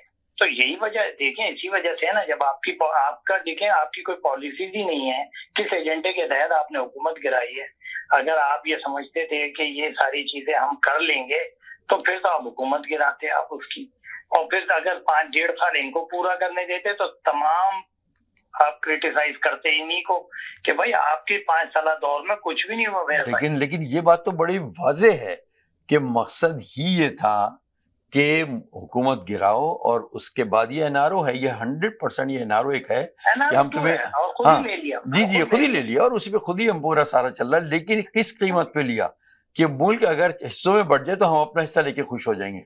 ये मैं बहुत बड़ी बात कह रहा हूँ, लेकिन आप यकीन जानिए कि हर एक ने ये ना ये सोच के लिया कि ठीक है मुल्क अगर रहे ना रहे तो हम तो अपना हिस्सा लेके अलग होंगे, अपनी चौक छोटा सा वो बना के। देखिए यूएई है या जितनी कुवैत है, छोटी छोटी रियासत वो जो है मुल्क, कतर है, फलाना, छोटी छोटी, लेकिन लोग खुश हैं अपने यहाँ सब लोग। जिस वक्त जब ये सारा सिलसिला हुआ था, ये टूट फूट हुई थी, और ये सेकेंड वर्ल्ड वॉर के बाद, और उन्होंने छोटे, तो सब ये खुश थे कि हमें तो हमारा हिस्सा मिल रहा है, हम तो छोटा सा वो लेके बैठ जाए, कोई किसी को बादशाह बना दिया, किसी को वो दे दिया, टर्की को दे के कमाल अतातुर्क साहब वो बड़े खुश के जनाब मुझे ये किया। क्या उन्होंने, कोई कह सकता है कि वो, मैं क्या कहूँ कि वो गुजर गए दुनिया से, कि मतलब उन्होंने क्या किया उसको, कहाँ का इस्लाम, कैसा इस्लाम, ये था उनका। तो बात ये कि जब लोग इस तरह सोच के वो करें, और मुझे तो अब यही नजर आता है कि भाई हमारे तो केसेस क्लियर हो सारे हो, हम तो सुकून से बैठे और चाहे हमें छोटा सा ही हिस्सा मिल जाए हम उसमें खुश रहेंगे। आप यकीन यानी ये नजर आ रहा है अभी ये, क्योंकि जब मुल्क नहीं, जब मुल्क, ये बिल्कुल सही कहा साहब आपने, क्योंकि ये वाज़ेह नजर आ रहा है, इसमें कोई वो दो राय नहीं है। और जो चीज आपको करने की थी आप उस पे आप काम नहीं कर रहे हैं। आप बजाय इसके के कोई आप ऐसा काम करें जिससे आवाम को रिलीफ मिलने के चांस हो, वो तो नहीं है कोई। आप आते हैं, आप कहते हैं चाय की प्याली कम कर दो, एक कहता है 4 रोटी का 4 बाइयां आधे टुकड़े। भाई ये सब बातें आवाम सुनने के लिए थोड़ी बैठी हुई है। आवाम तो चाहती है आप रिलीफ दें और ऐसा दें कि पैकेज ऐसा हो जिससे ज्यादा आवाम पे भार नहीं पड़े। जी आप होल्ड रखिएगा। जी जी जी 2000 रुपए का आपने ऐसा अनाउंस किया जैसे 2 लाख रुपए का। वो यकीन करें आज तक पाकिस्तान की महंगाई के हिसाब से 2000 कुछ भी नहीं है। ना वो तो देखिए वो तो बिल्कुल नहीं है। असल में ये वो देखिए वो बातें हैं, बच्चों को खेलने के लिए कुछ दे दिया जाएगा, खेलते रहो, और बाहर पूरे घर जो पूरा तबाह कर दिया जाए, पूरा घर का वजूद ही ना रहे, लेकिन बच्चे से कहते हो इस खिलौने से खेलते रहो। ये तो ये सूरत हाल है। आपको काम करना था, जिस काम को आपको करना है उस पे काम करते आप अपने जितने एक्सपर्ट थे वो 1.5 साल अगर आपके पास, अगर आप जबरदस्ती बैठे हुए हो, वो तो चाहते ही नहीं है लोग। अब कभी पीटीआई की कहती है भाई इलेक्शन करा लो आप। जी असल मसला हल वही है, और जो कि नहीं किया जा रहा है। 1 मिनट होल्ड रखिएगा, मैं जो कॉलर है हमारे साथ इनको इंतजार कर रहे हैं काफी। जी हेलो जी, आप कौन हैं? वालेकुम अस्सलाम। अभी सब तमाम कॉलर को भी सलाम। जी देखिए अभी आप जो बात कर रहे थे कराची के इलेक्शन के हवाले से, जी देखिए उसमें जो वो वफाक का इलेक्शन होता है, कौमी असेंबली का इलेक्शन होता है, वो वफाक की वहदत का अलामत होता है। जी हाँ, आइनादार होता है, बिल्कुल सही कहा। अच्छा ठीक है। अब उसमें हल्के में टर्न आउट जो रहा वो 8% रहा। जी 8 पॉइंट समथिंग। जी बिल्कुल सही। तो मेरा ख्याल तो ये है कि वो शायद इलेक्शन ही नल एंड वाइड हो जाए। ठीक है, कौन करेगा उसे नल एंड वाइड? कौन करेगा? इलेक्शन कमीशन करेगा। अरे वो तो देखिए वो तो जो कहा जाएगा उनको वो कर देंगे। नहीं एक लॉ भी है ना। नहीं लॉ, अब कहाँ का लॉ, कैसा लॉ? सब कुछ ये देखिए, मैं वो अभी मैं तो वो बात करूंगा जो लॉ में है ना। हाँ हम आप तो वही बात करेंगे। मैं आपसे भी एग्री कर रहा हूँ कि हम आप वही बात करेंगे, लेकिन जिनके पास इख्तियारात हैं क्या वो भी वो बात करेंगे? नहीं मैं बात कर रहा हूँ ना, इस पे भी बात कर रहा हूँ। मतलब लोगों को पता होना चाहिए कि अगर किसी हल्के में 10% से ज्यादा खवातीन वोट नहीं डाले तो वो इलेक्शन नल एंड वाइड हो जाता है। ठीक है, नंबर 1 बात। दूसरी बात ये कि आप देखिए कि वो तमाम पार्टी जिनको एस्टैब्लिशमेंट की सपोर्ट थी वो उन्होंने इलेक्शन में हिस्सा लिया, चाहे वो पीएसपी हो, एमपीएम पाकिस्तान हो, हकीकी हो, पीएलपी हो, नून लीग पीएस पार्टी हो। जी पीएस पार्टी तो वैसे ठीक है ना। इन सबको मिलाकर उस हल्के में थे 5 लाख और कुछ 35,000 वोटर्स थे। ठीक है, 5,35,000 में से आपके वोटर 30,000 भी नहीं निकले। तो उस इलेक्शन को, इसका मतलब यह है कि वो लोगों ने इंटरेस्ट नहीं लिया, और उसकी बड़ी वजह यह थी कि अल्ताफ हुसैन ने उसका बाइकआउट कर दिया था। तो वो इलेक्शन में हिस्सा ना लेते हुए भी जीत गए, क्योंकि लोगों ने उनके ऊपर एतमाद का इजहार किया। यानी कि 4-5 लाख लोग बाहर ही नहीं निकले वोटर्स, तो वो उनके कहने पे। तो अब आप देखिए कि एस्टैब्लिशमेंट को भी अंदाजा होना चाहिए कि कौन वहां का सही नुमाइंदा है। आप डमी लोगों को लाके बैठाते हैं तो उससे कुछ हासिल हसूल नहीं होता है। जिस तरह अभी डमी लोगों को लाके बैठाया, या इससे पहले इमरान खान को डमी लाके बैठाया, 16 सीटें दी और इधर से उधर से पकड़ धकड़ के। तो होना ये चाहिए जो अवाम के हकीकी नुमाइंदे हैं, जी, खासतौर पर कौमी असेंबली में। जी कौमी असेंबली, कौमी असेंबली की बात हो रही है, और अवाम के जो हकीकी नुमाइंदे उनको मौका दें ताकि लोगों को वफाक पे एतमाद हो। कौन दे इसकी वजाहत फरमा, ये भी वजाहत फरमा दीजिए, कौन दे उनको?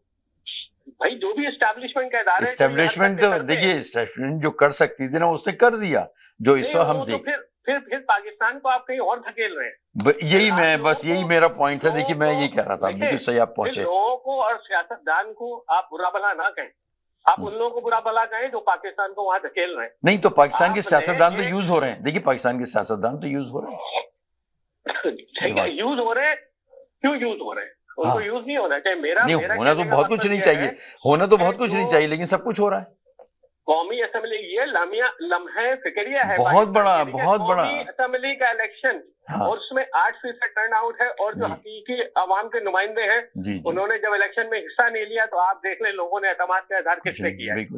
तो ये बड़े शर्म के मुकाम है, शर्म की बात है। और कराची जैसा शहर जो पाकिस्तान की अलामत है, और वहाँ पे अगर लोग वफाक पे एतमाद नहीं करेंगे, उस इलेक्शन पे एतमाद नहीं करेंगे, उसमें पार्टिसिपेट नहीं करेंगे, तो आपका मुल्क कहीं और चला जाएगा जिसको नहीं जाना चाहिए। तो ये सोचने की बात है। तो लेकिन अब यह सवाल ही पैदा होता है कि क्या ऐसी सूरत हो कि उस तरफ ना जाए, ये ना जाए। आप जिसका जो, मैंने हमेशा यही कहा, जिसका जो काम है वो काम करे अपने अपने दायरे में। लेकिन कोई अपना काम नहीं कर रहा। देखिए कोई अपना काम, पॉलिटिशियन अपना काम नहीं कर रहा है। देखिए वक्त आ गया है, करना तो पड़ेगा। नहीं कैसे करना, देखिए वो वक्त तो गुजर गया, आप यकीन जानिए गुजर गया। इन द सेंस तो देखिए इस वक्त जो मुल्क की माची सूरत हाल है, सियासतदान अपना काम नहीं कर रहे, वो कुछ अपने मुकदमात निपटा रहे हैं, वो सारे उन चक्करों में लगे हुए हैं। जरूरी काम है, वो काम भी जरूरी है कि भाई हम तो बचे हैं कम से कम, तो वो तो अपने काम में लगे हैं। कहने का बिल्कुल सही है। मेरा मतलब कहने का ये है कि सब मिलजुल के बैठे बातचीत करें, जो अवाम के हकीकी नुमाइंदे हैं उनको हल तो यही है, हल यही है, हल है। इसके अलावा दूसरा कोई हल है ही नहीं पाकिस्तान का। तो लेकिन वो तो नहीं हो रहा।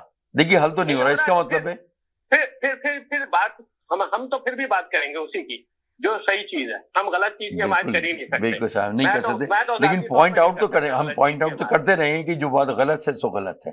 देखें पहले देखें जो हकीकत है वो बात हकीकत की क्या है। पहले ये कहते थे कि भाई वो धांधली कर लेते हैं अल्ताफ हुसैन, तो अभी तो अल्ताफ हुसैन नहीं था।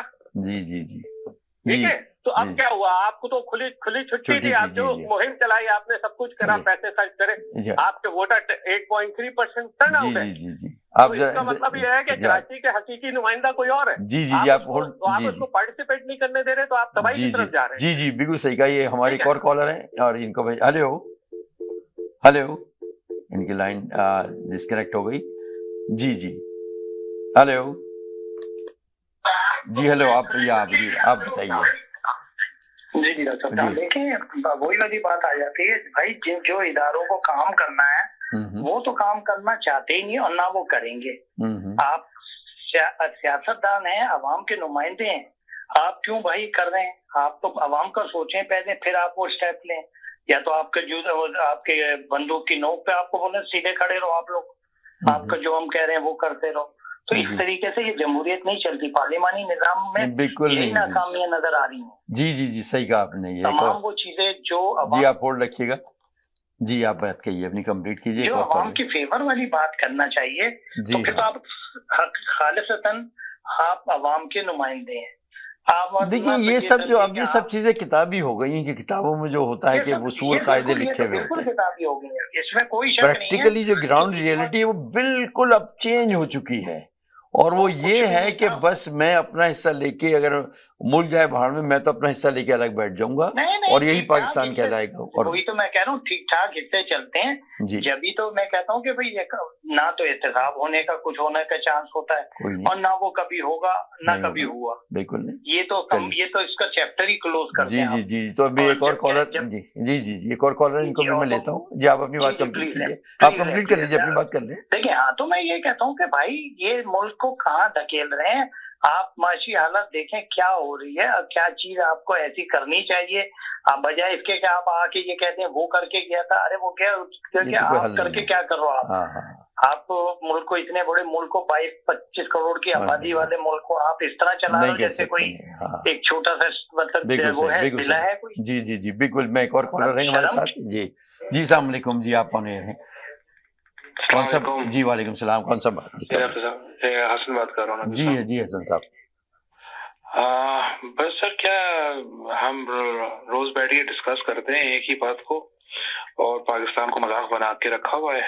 नहीं, लेकिन हम डिस्कस करते हैं। लेकिन एक बात और मैं कहूँ, देखिए हम सच्चाई को अगर हम बोलते रहे ना, तो चूंकि ये सारी जगह सुना भी जाता है और जितने चैनल और जितना मीडिया है उसको कहीं बहुत जगहों पर उसको बाकायदा उसको सुन के और उसके ऊपर सोचा भी जाता है। ये भी मैं आपको बताऊं, ये अलग बात है कि सोच के बाद हम क्या करते हैं उसके अपनी मर्जी के करते हैं वो अलग बात है, लेकिन कम से कम हम सच्चाई तो बोलते रहेंगे। ये तो हमारा काम है, वही हम कर रहे हैं। बिल्कुल आप सही कह रहे हैं, लेकिन आप हालात देखें पाकिस्तान के क्या हो रहा है। सबके सामने है, यानी कि मजाक बनाया हुआ है, लाफिंग स्टॉक बनाया हुआ है। यानी कि आप अभी मैं देख रहा था कि अभी जो बजट पेश किया गया है उसमें हर क्लॉज में लिखा गया जी प्रोविजनल बजट है, ये अभी बजट फाइनल भी नहीं हुआ है।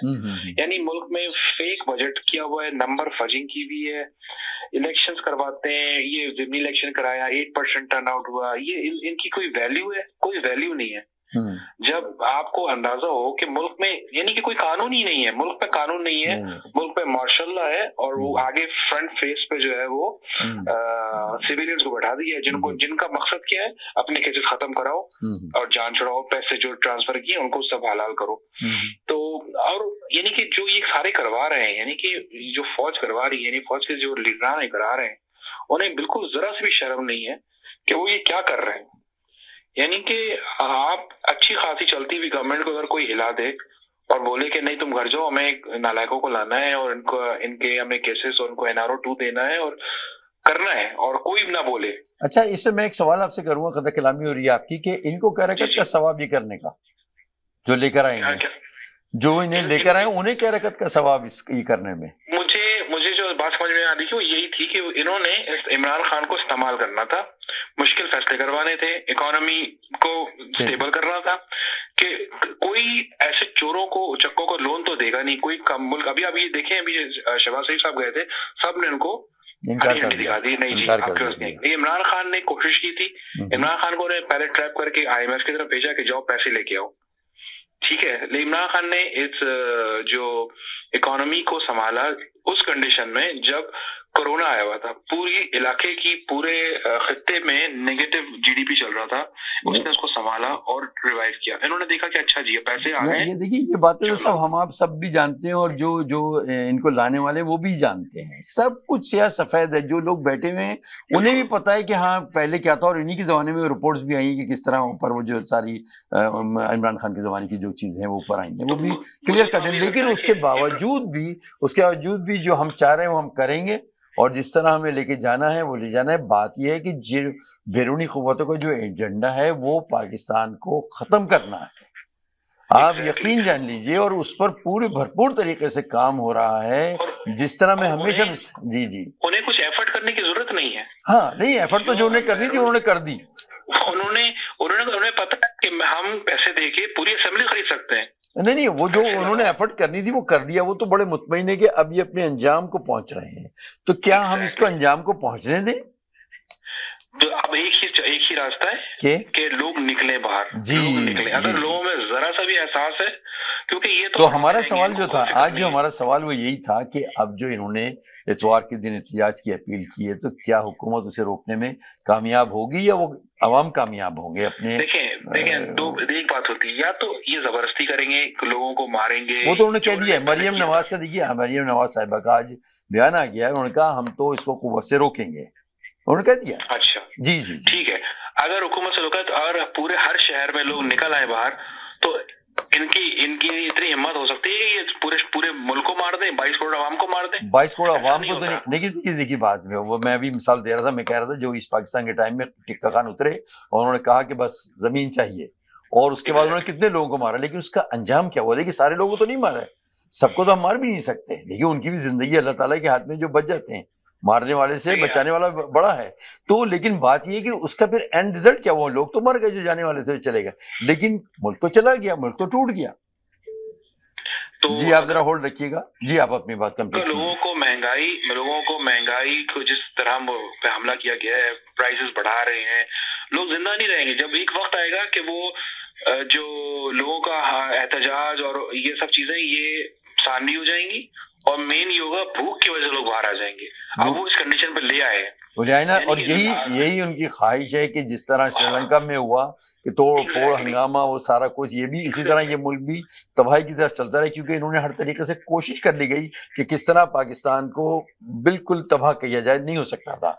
लेकिन अब ऐसा गेम खेला गया बड़ी कामयाबी से, और उसमें हमारे ही मुल्क के लोग इस्तेमाल हो रहे हैं। काश उन्हें ये समझ आ जाए कि भाई हम ना यूज हो, अगर वो ना दानिस्तगी में इस्तेमाल। अगर इतनी अकल होती तो पाकिस्तान के पहले 2 टुकड़े ना होते।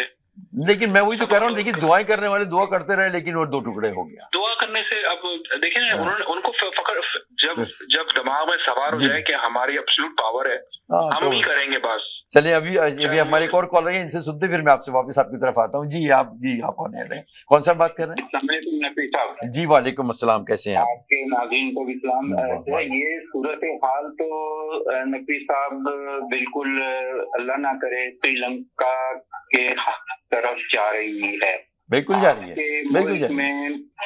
इस वक्त वो सूरत हाल पैदा हो चुकी है कि पूरा मीडिया शोर मचाता था जब इमरान खान 4-5 रुपए पेट्रोल बढ़ता था या डॉलर में 1-2 रुपए का इजाफा हो जाता था, तो ये आप अंदाजा, आपको सब पता है पूरा सारी चीजें होता था। इवन समीना के प्रोग्राम में कॉलर कॉल करते हुए सिर्फ महंगाई ही की बात करते थे, लेकिन आज ये नजर आता है कि इमरान खान ने तो हर चीज कंट्रोल की हुई थी, बहुत ज्यादा, और ऐसा अच्छे तरीके से मुल्क चल रहा था। अब लोगों को याद आता है कि इमरान खान ने तो वाकई में हम लोगों के लिए वो कुछ किया हुआ था जो हम तसव्वुर नहीं कर सकते। लेकिन ये हम आप ही नहीं कह रहे हैं, बल्कि ये तो इस गवर्नमेंट ने जो उस वक्त का जो पूरी रिपोर्ट आई है तो उन्हें तो छुपाई नहीं जा सकती थी, वो इन्होंने दिखानी पड़ी और उसमें सब कुछ दिख रहा है। लेकिन तब भी जो है, जो जिम्मेदार जो हल्के हैं या उनको तो कुछ भी नहीं दिख रहा, उनको अभी भी कुछ नहीं दिख रहा।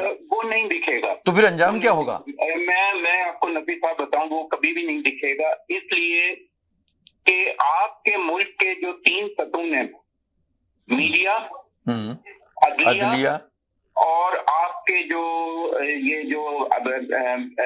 ब्यूरोक्रेट या ये जो आपके आर्मी एस्टेब्लिशमेंट, इनके नजदीक करप्शन कोई इशू ही नहीं है इस मुल्क का। कभी आप देख लें कि कभी हम ये देखते हैं कि हमारे आर्मी चीफ भी कहीं जाते हैं, जमहूरियत की बात करते हैं और बड़ी अच्छी लगती है जमहूरियत की बात करना, और करनी भी चाहिए, जमहूरियत ही होनी चाहिए मुल्क में। लेकिन कभी उन्होंने ये नहीं कहा कि इस मुल्क में एहतिसाब भी कड़ा होना चाहिए, और अगर एस्टेब्लिशमेंट चाहे, यकीन करें ऐसा एहतिसाब हो सकता है कि दिनों में एहतिसाब हो सकता है। एस्टेब्लिशमेंट वो चाहेगी जो बाहर से कहा जाएगा। मैं आपको बड़ी बात है, लेकिन मैं बड़े दुख के साथ ये बात कह रहा हूँ कि ये हकीकत है। मैं आपको बताऊं, इमरान खान इस सिस्टम में फिट ही नहीं होता। तो फिर आपके तीनों सतून नहीं चाहते, हाँ, और जब आप जिस मुल्क का जस्टिस सिस्टम कंप्रोमाइज हो, तो वो वहां पे कैसे आप समझेंगे कि हर चीज अपने तो इसका मतलब ये है कि ये एहतिजाज की कॉल दी गई है, महंगाई से लोग पिस रहे हैं कि उनसे कहा गया है। मैं आपको बता दूं कि अब अवाम को जागना होगा, बहुत हो गया। इमरान खान ने जितने, मेरा सवाल ये है कि क्या अब इतवार के दिन अवाम जागेंगे? देखिए, अवाम जागी थी। अवाम जब इमरान खान ने उससे ज्यादा हुक्मरान जाग गए थे। उन्होंने कहा, मुझे वही बात याद आ रही थी कि जमीन चाहिए, लोग नहीं, जो टिक्का खान ने इस पाकिस्तान में, उसका अंजाम ये हुआ कि मुल्क दो लख्त हो गया। देखिए, मैं आपको एक बात बता दूं, इस वक्त सूरत हाल ये है कि लोगों ने अपने रिक्शे जला दिए, मोटरसाइकिलें जलाई, ये सब कुछ तो है, नहीं अफोर्ड कर सकते, नहीं। चले, बहरहाल चलिए अभी चलते हैं, हमारे ब्रेक का टाइम हो रहा है। जरूर आप लोगों से बात होगी, जो लोग लाइन पर हैं आप लोग प्लीज दोबारा कॉल कीजिए ताकि प्रोग्राम तकरार। और अभी देखें, डॉक्टर नकवी साहब आपके साथ प्रोग्राम कर रहे थे, मैंने अभी ज्वाइन किया इस प्रोग्राम को। यकीनन आप लोग बहुत अच्छा प्रोग्राम, डॉक्टर साहब आप बहुत जबरदस्त प्रोग्राम कर रहे थे, यकीनन बहुत शुक्रिया, थैंक यू सो मच। जबरदस्त प्रोग्राम है। पाकिस्तान में आप देखेंगे किस कदर बुरी हालात हुई हुई है, जनाब। आप ये देखिए ना कि किस कदर नोच के लग रहा है लोग। मुझे जब मैंने इंटरव्यू ले रही थी लोगों को, जो लोग कहते हैं कि हमारे मुल्क को नोच के खा गए हैं, अब हम अपने बच्चों को क्या देंगे, कुछ नहीं छोड़ा। पेट्रोल इस कदर महंगा है, इस कदर महंगा है, अंदाजा लगाइए कि पेट्रोल इस कदर महंगा है कि क्या किया जा सकता है। कोई जी, हेलो जी, अस्सलाम वालेकुम। वालेकुम अस्सलाम, क्या हाल है आपके, कैसे हैं आप? बस अल्लाह का शुक्र। अच्छा समीना, आज एक ज़मीनी इंतखाब हुआ था जी में, जिसमें बाइकाट किया गया जी, जो पीटीआई ने बाइकाट कर दिया, जिसकी वजह से इलेक्शन जो हुए हैं, तो वो आपको पता है कितना हंगामा हुआ है लांडी के इलाके में, आपस में लाठी चार्ज हो गया। आप सोचिए, एक दूसरे पे गोली चला दी गई है, पाक जमीन की वो सेनेटर को भी एक मर गए। ये एमक्यूएम के लिए ताबूत में आपकी कील साबित होगा, ये मैं बता दूं। कराची वाले अब बदला इस तरह से लेंगे, ये जबरदस्ती इलेक्शन जितवाया गया है। तहरीक लब्बैक वालों चंद वोटों का फर्क है, चंद वोट दोबारा रिकाउंट हो जाए जी, तो शायद मुझे नहीं लगता कि ये MPNDP होगी, क्योंकि कहीं धांधली भी हुई है, बहुत सी रिपोर्ट्स हुई है कि धांधली करवाई गई है वहां पे। वरना ये आप अंदाजा करें, तहरीक लब्बैक इतना टफ टाइम दे रही है वहाँ पे इनको। जी जी जी, तो MQM का गढ़ होता था, यहाँ तो किसी कहते थे पोल को भी खड़ा कर दें तो पोल भी जीत जाएगा। तो ये क्या चीज नजर आती है, ये आने वाले दिनों में क्या। लेकिन वो तो टर्न आउट ही कुछ नहीं, उस इलेक्शन का कोई टर्न आउट ही नहीं हुआ है, वो तो इतने कम वोट पड़े हैं। चले एक सेकंड, 2-3 कॉलर है, उनको भी ये करती हूँ, आप साथ ही रहें। जी हेलो जी, अस्सलाम वालेकुम। जी वालेकुम अस्सलाम। जी एक सेकंड आप भी साथ रहे, 2 मिनट के लिए इन कॉलर को भी देख लूं कौन है। जी हेलो अस्सलाम वालेकुम। जी अस्सलाम वालेकुम। वालेकुम अस्सलाम, क्या हाल है आपके, कैसे हैं? जी अल्लाह का शुक्र। जी अच्छा, ये वही हम पहले बात कर रहे थे कि पाकिस्तान में जो अब ये इलेक्शन और ये सब चीजें जो है ना, ये सारी मसनूई है जी, कोई इलेक्शन की कोई हैसियत नहीं है, क्योंकि चीफ इलेक्शन कमिश्नर जो है आर्मी चीफ है, चीफ जस्टिस आप ये आर्मी चीफ है, बिल्कुल सही कह रहे हैं, आजम जो है वो आर्मी चीफ है। तो जो आर्मी चीफ चाहेंगे वही होगा, और वो क्या चाहेंगे, जितनी भी है वो अपनी अकल के हिसाब से फैसला कर रहे हैं, और उनकी अकल में जो डाला तो जा रहा है वो बाहर। आप ये सोचें कि ये कब जागेंगे, इनको चाहिए कुछ तो फैसला सही करके दे। अवामों के चीखे निकल रही हैं, अवाम बुरी तरह रो रही है। अब आप एक अंदाजा लगाएं कि अगर एम्बुलेंस जाती है रास्ते में से, पेट्रोल इस कदर महंगा हो गया कि आप सोचिए मरीज को लेने जा रही है और पेट्रोल महंगे के बावजूद पेट्रोल मिल नहीं रहा। अब बताएं जो पेशेंट है उसको किस तरह हॉस्पिटल पहुंचाए। यकीन करें लोग रो रहे हैं, उनके अजीज मर रहे हैं इस तरह। अब आप देखिए मुल्क का क्या हाल कर दिया। आप अपने बच्चों के लिए, ये बच्चों के लिए कोई कुछ नहीं छोड़ेंगे, ये लोग कुछ नहीं छोड़ेंगे बच्चों के लिए। वीडियो इन्होंने नहीं देखी मेरे ख्याल से वो। अब अभी आप छोड़ दें, हम ये नहीं कहते ये इस चीज को छोड़ दें। खुदा के लिए मैं तमाम कॉलर तमाम देखने वालों को कहती हूँ कि ये चीज छोड़ दें कि इमरान खान, नवाज शरीफ, जरदारी जो भी है सबको छोड़ दें। अभी सिर्फ आप मुल्क के लिए सोचें, अपने प्यारा मुल्क। आप सोचिए कायदे आजम ने कितनी मुश्किलों से, कितनी जद्दोजहद के बाद ये मुल्क दिया है, आपकी शनाख्त दी है, आपकी पहचान दी है, तो आप उस मुल्क को खो रहे हैं सिर्फ अपनी पार्टियों को सपोर्ट करने के लिए। अरे सच बोले, सच की आवाज बने, मिलाएं मेरे साथ अपनी आवाज और पहुंचाऊंगी मैं आपकी आवाज सारे लोगों तक जहां पहुंचनी चाहिए। तो आप लोग क्यों नहीं उठ रहे, क्यों नहीं जाग रहे? मेरा सवाल है ये है। आज मुल्क को अपनी आवाज पहुंचानी है, अभी मुझे बताइए। मैं जहां तक ही पहुंचेगी, एक सेकंड होल्ड करें, एक सेकंड। हेलो सालेकुम, 1 मिनट के लिए होल्ड कीजिएगा, एक सेकंड होल्ड करें जरा, मैं इनसे बात हाँ वालेकुम सलाम, 1 मिनट का होल्ड करें।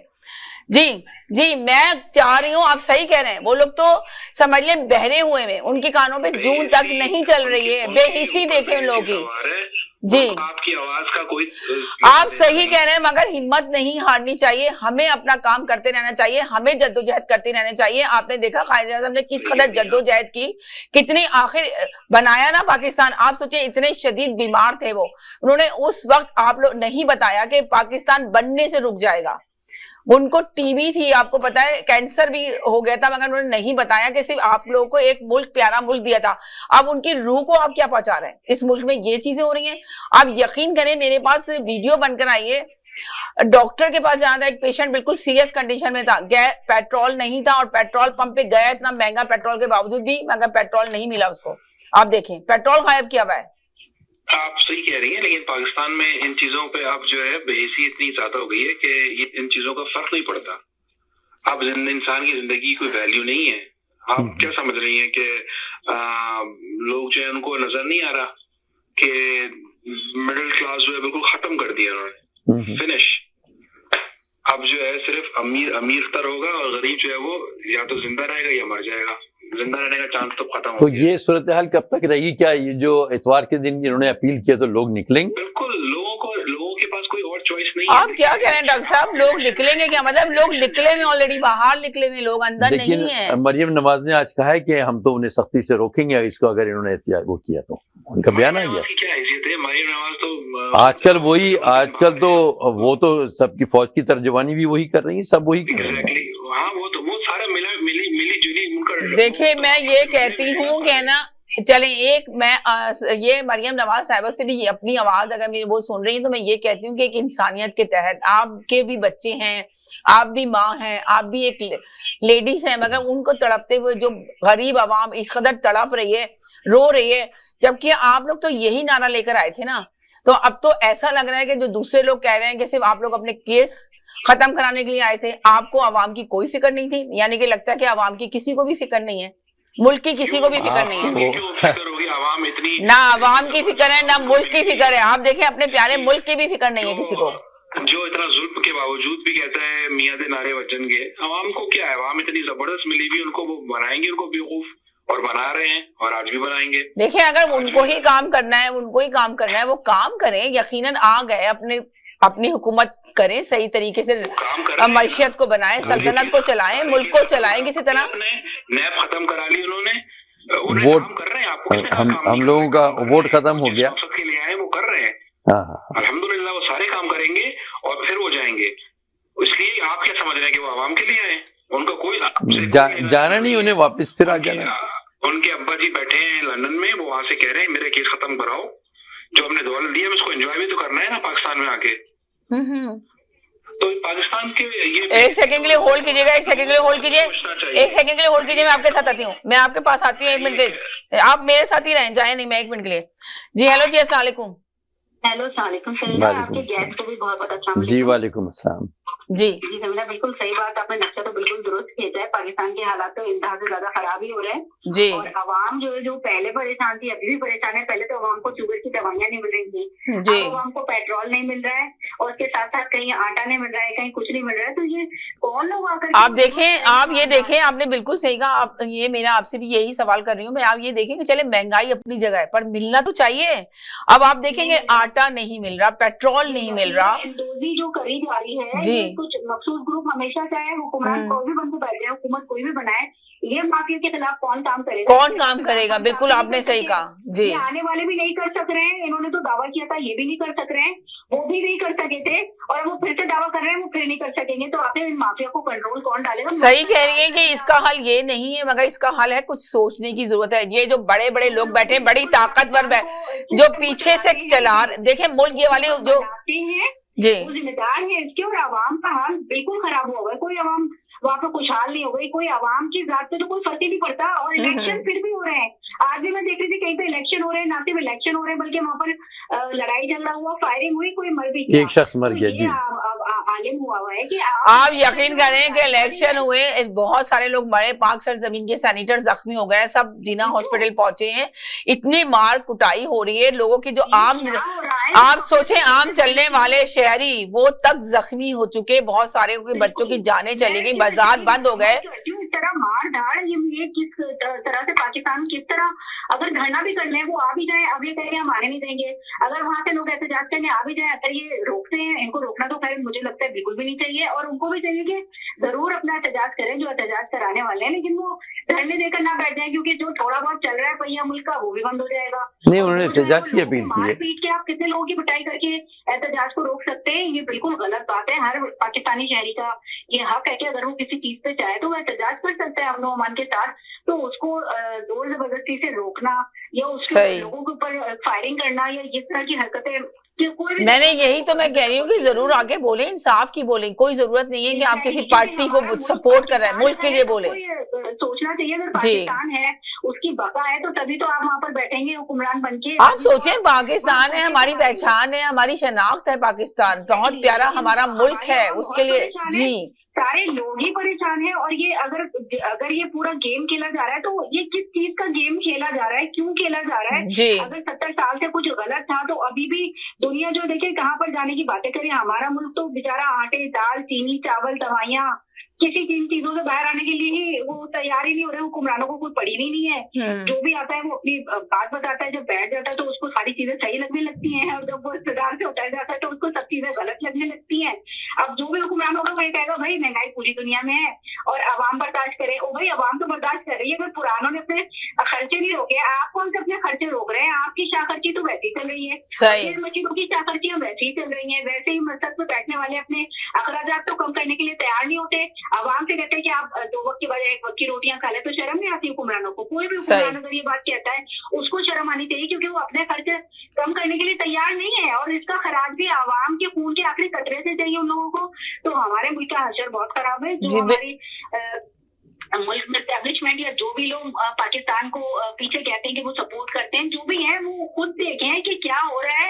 आवाम जो है कि आप सोचेंगे उनके तो कहानी बंद है, वो तो लग रहा है कि उन्होंने अपने कान बंद करके रखे हैं, वो कोई सुनने के लिए तैयार ही नहीं है। जिनको फैसला करना है बड़ी ताकतों पे, देखें ये जो हुकूमत आई है ये अपनी मर्जी से कुछ नहीं करे, इनको तो चलाया जा रहा है, ये तो चल ही नहीं रही। जिस तरह हम पहले बात करते थे कि इख्तियार उम्र के जो बड़े बड़े पोस्टों पे लोगों को तो ताहयात पेट्रोल फ्री है, ताहयात बिजली फ्री है, ताहयात फोन के बिल फ्री है, तो ये जो भी लोग हैं उनको शर्म नहीं आती है? फिर आप मराद अपने मुल्क से लेते हैं, उसके बाद आवाम से आप कहते हैं कि चीनी मत खाओ, रोटी मत खाओ, खाना मत खाओ, दवा मत खाओ, हवा मत खाओ, कुछ मत खाओ, गोलियां खाने के लिए बाहर सड़कों पे आओ।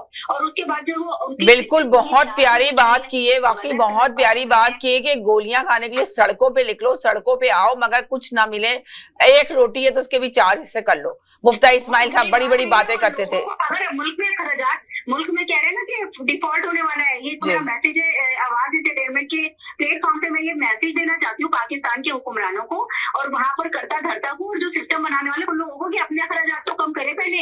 आप लोग तो अपने हेलीकॉप्टरों से, अपने जहाजों से नीचे उतरने के लिए तैयार नहीं है, अपने महलों में से छोटे महलों में जाने के लिए तैयार नहीं है, और आवाम से आप ये चाहते हैं कि आवाम जो पागल बन के अपने जूतों की अपनी खाल के जूते बना के आपके पैरों में पहना दे। तो ये सोच बदलने की जरूरत है। अगर आप नहीं करेंगे तो पाकिस्तान की तालीमत के लिए आप जो है वो गलत कर रहे हैं। हमारे मुल्क के अल्लाह पाक हिफाजत करे। बहुत शुक्रिया, थैंक यू सो मच। मैंने इनका भी मैसेज लिया। जी हेलो जी, इनका मैसेज बिल्कुल नहीं आता। जी जी जी बोले। जी जी, वो आपने कहा कि आप मेरी आवाज से आवाज मिला है। जब मैंने शुरू की आवाज जब मैं पहाड़ पे चढ़ा हुआ तो उस वक्त ये मुझे अंदाजा हुआ कि भाई इसमें कोई सच्चाई नहीं, उन्होंने होल्ड पे डाल दिया। आपकी बातें बहुत मजेदार होती है, इसलिए मैंने आपको होल्ड पे डाला कि मैं आपको पूरा टाइम दूंगी और आपसे बहुत अच्छी मजे मजे की बातें भी करूंगी साथ में। इसलिए बड़ी बात तो ये है, अब इस वक्त आवाम को इनकी आवाज से मिलाना चाहिए और एहतजाज करने के लिए तमाम जिले सतह पे, तमाम उस पे आप निकल के आए जी, और वो करें, पूरा अमन करें, जो जमहूरी आपका हक है वो आप उसको करें आप, ताकि अवाम के देखें इस वक्त की हुकूमत को मैं ये समझता हूँ आंखों से भी अंधे हो गए हैं, कानों से भी बहरे हैं। तो इनको या तो साइकेट्रिक के लिए बोर्ड बैठाया जाए जिसमें मुफ्ती इस्माइल, मरियम नवाज है, ये सारे लोग वो लोग हैं जो मुल्क के लिए मतलब हंस रहे हैं, हंस के बता रहे हैं महंगाई तो होनी है। अरे भाई हम ये सुनने के लिए थोड़ी बैठे हैं, ये हमने ये आपने हुकूमत ली है तो आप आवाम की रिलीफ के लिए बात करें ना भाई, और आप एक सेंसिबली बात करें और एक पॉजिटिव वे में बात करें कि आवाम की दिलादारी ना हो। जी हंस के बात करते हैं, एक कहता है चाय कम पियो, एक कहता है रोटी 4 टुकड़े करके खा लो। ये कभी आज तक के 75 साल की तारीख में हमने नहीं सुना कि कोई आके बोले ये किसी भी हुकूमतों में पिछले 10 साल की हुकूमत में, 15 साल की हुकूमतों में ये सारी बातें अच्छी आवाम एक्सेप्ट नहीं करे। बेहतर ये एहतजाज करें और अपना एहतजाज रिकॉर्ड कराएं।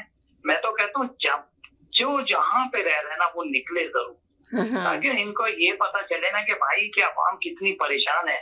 आप पीटीआई को एक तरफ कर दें, चले मैं कहता हूँ पीटीआई की ना सुनते हैं आप। इस वक्त हालात जो मुल्क के हैं वो यही कह रहे हैं, यही बता रहे हैं। हर मुल्क के हर घर के खानदान में अगर 2 लोग काम करते हैं वो भी परेशान है। लेकिन यहाँ मेरा एक सवाल है, लेकिन यहाँ आपसे एक सवाल है कि क्या इनको ये रिपोर्ट्स नहीं है? एक एक चीज की रिपोर्ट्स है कि इस वक्त मुल्क में जी सारी रिपोर्ट्स इन लोगों के पास अब आप ये देखें कि आप सही कह रहे हैं कि इनको सब कुछ पता है। ये जिस तरह हो रहा है, मैं आप लोगों का से यही इसीलिए कह रही हूँ कि मिलाइए मेरी आवाज के साथ अपनी आवाज। आप लोग को आना चाहिए, तमाम लोगों को उठ के आना चाहिए और जरूर अपना मैसेज रिकॉर्ड कराना चाहिए यहाँ पे आने के बाद। इसलिए कि आप देखें कि मुल्क किस तबाही की तरफ जा रहा है, मुल्क तबाह हो रहा है और मुल्क में इसको बचाने वाला कौन है? अभी तक किसी को कोई नजर आ रहा है आपको बचाने वाला? अभी तो कुछ नजर बचाने के तो कोई चांसेस नजर नहीं आ रहे।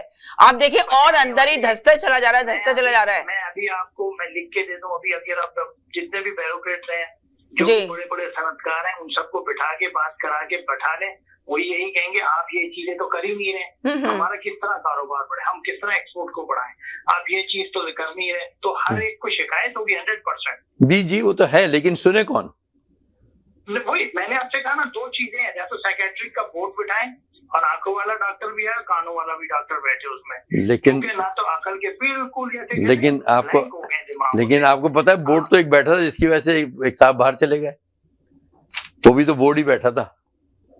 वही वाली बात है ना कि इनके अपने मफादात जुड़े हुए हैं। जी, बस यही है, बस यही बात। सही कह रहे हैं। ऐसे अभी तो यही लग रहा है, आए तो बड़े बड़े दावे करके आए थे कि जी हम तो ये कर देंगे। फिर अगर पुरानी बातें आप इनकी देखें तो आप इसी तरह आए थे ना, ऐसे लगा था ये तो बहुत जल्दी काबू पा लेंगे। मगर अब सारा मलबा जो है सिर्फ वाली 3 साल वाली 3.5 साल की जिसने हुकूमत की उस पे सब डाल दिया है कि जी अभी यही सब कुछ करके गए थे, इन्होंने ही सारी महंगाई की है जिसकी वजह से हमें इतनी महंगाई करनी पड़ रही है। अंदाजा लगाए।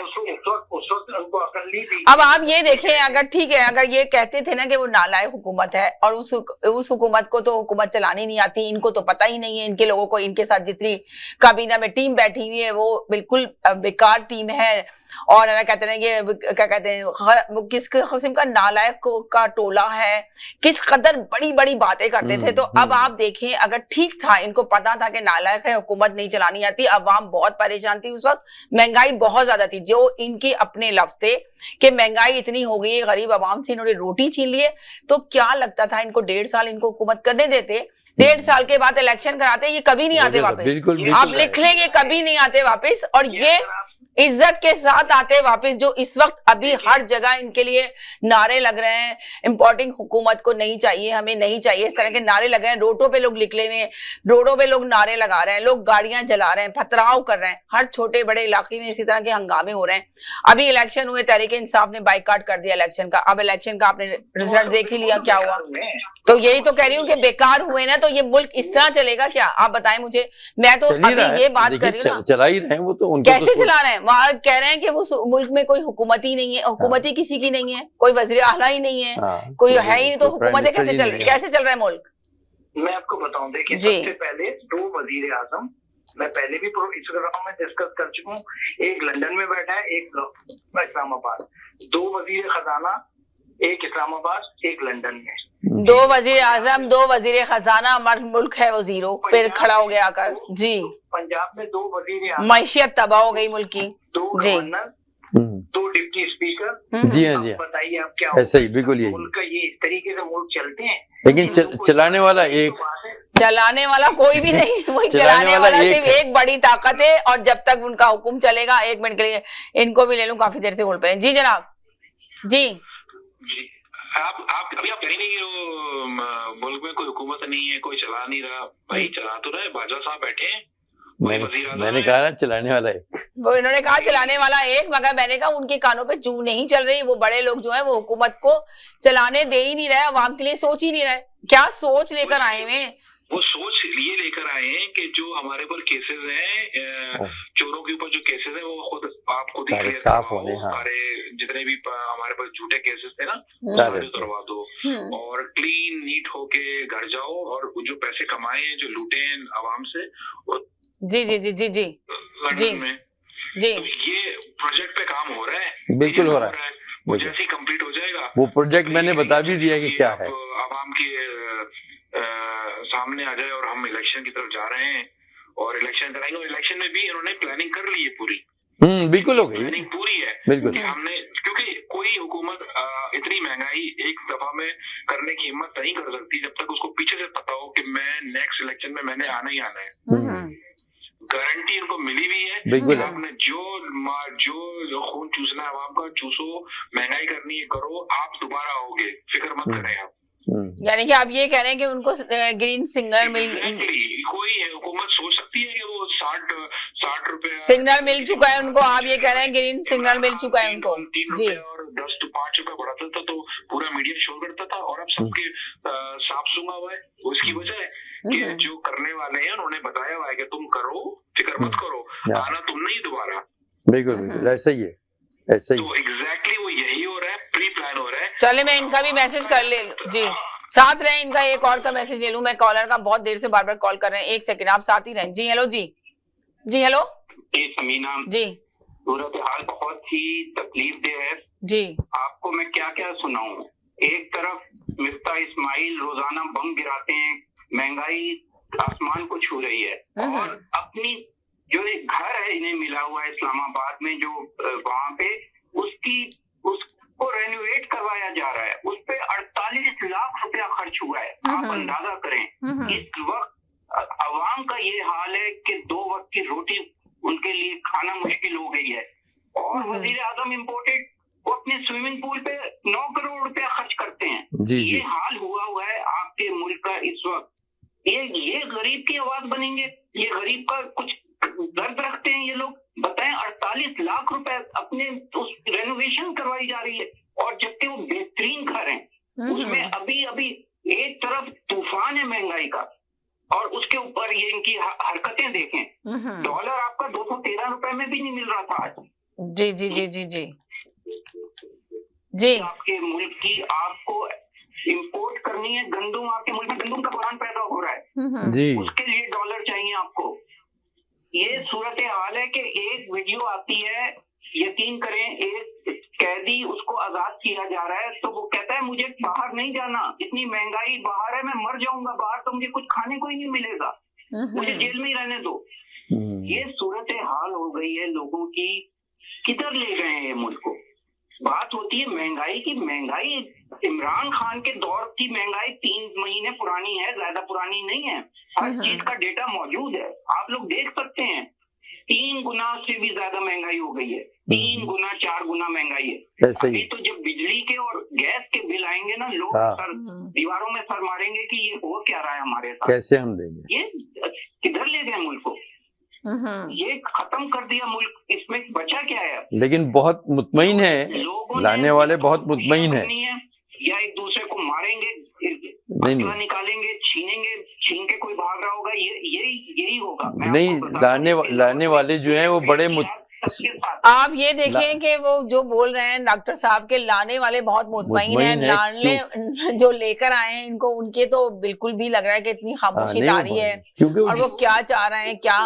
देखें, जो जिन्होंने वादे कर लिए हैं, जिन ताकतों के साथ जिन्होंने कंप्रोमाइज हुए हैं, वो ताकतों के साथ पूरा निभाना है इन्हें। आप मुझे बता दें, ऐसी कौन सी एलसी है दुनिया की जो इन इतनी 13 जमातों को जोड़ के रखा हुआ है उस एलसी ने?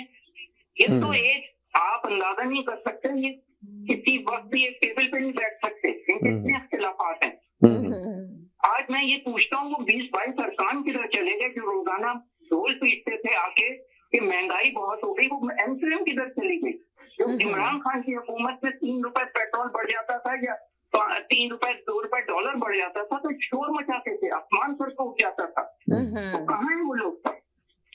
उन सबको अपने हिस्से मिल चुके हैं ना जी, उसकी वजह है उन सबको अपने अपने हिस्से मिल चुके हैं, वो अपने अपने हिस्से खा के बैठे हुए हैं, इसलिए उनको कोई लेना देना नहीं। देखिए इनको आने की, अब आप देखिए इनको आने की इतनी जल्दी थी। अगर इनको पता था कि महंगाई इतनी ज्यादा है, मुल्क के हालात सही नहीं है, तो फिर इतनी जल्दी में इनको आने की इतनी जल्दी इसलिए थी कि सिर्फ अपने केसेस माफ कराने थे। उनको जल्दी इस चीज की थी कि अदालत जो थी वो उनके खिलाफ जो फैसला देने वाली थी, उनको जल्दी इस चीज की थी कि भाई जल्दी लाओ हमें, हम अपना केस। तो इसका ये मतलब है ना कि सारे सिर्फ केसेस ही खत्म कराने के लिए आए थे, अवाम के लिए तो नहीं आए थे जो इतना रो रहे थे ये लोग। इसमें समझने में इतनी मुश्किल क्यों हो रही है, मुझे बताइए जी।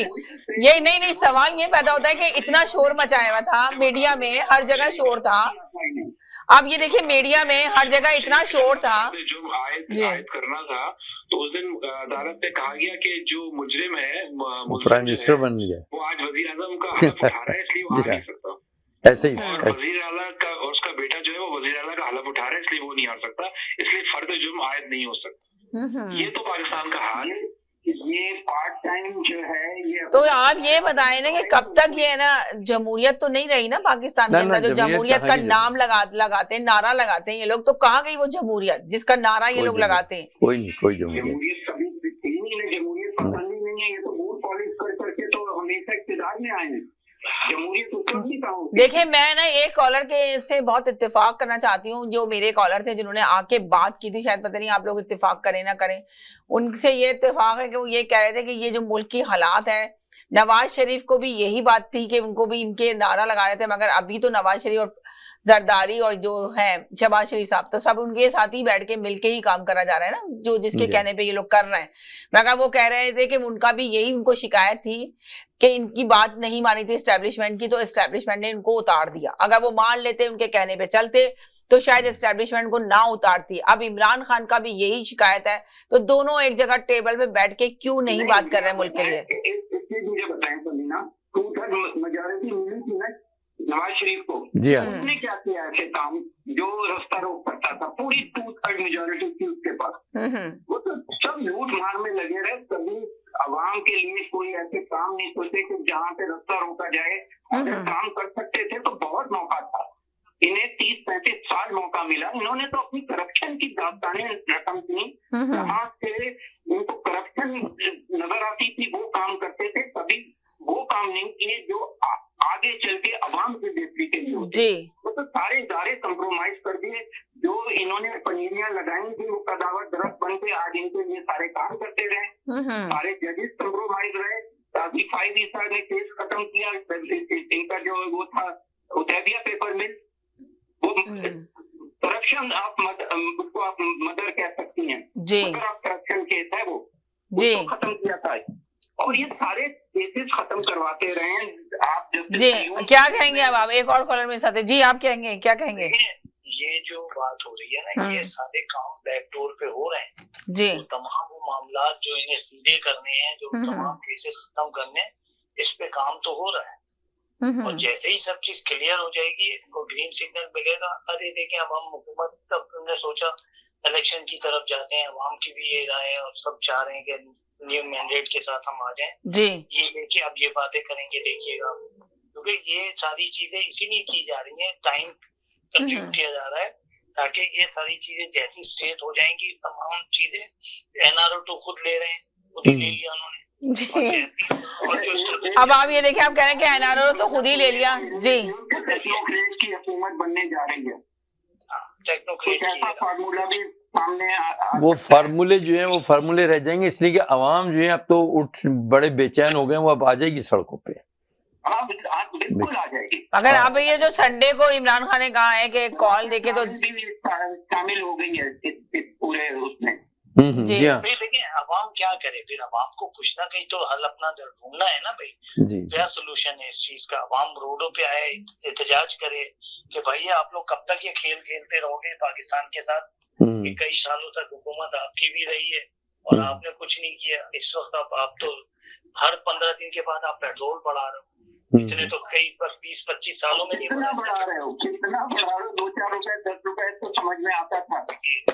आप तो देखें 233 रुपए लीटर हो गया है और 269 रुपए के करीब जो है वो। एक सेकंड होल्ड कीजिएगा, एक सेकंड होल्ड जी। हेलो जी, हेलो। मैं ये भी कहना चाहती हूँ कि आवाम जो है उसको अब खुद भी इस बात का अंदाजा होना चाहिए और ये मुतालबा भी होना चाहिए कि जो भी लोग इलेक्शन के लिए आके बात करते हैं कि भाई हम हुकूमत संभालेंगे तो हम बिल्कुल दुरुस्त में जाएंगे, तो उनको अपने लाए अमल के बारे में भी आवाम को आगाह करना चाहिए मुख्तलिफ प्लेटफॉर्म के जरिए कि ये पॉलिसीज अभी इस तरह की चल रही है जिसकी वजह से मुल्क में ये सिचुएशन है।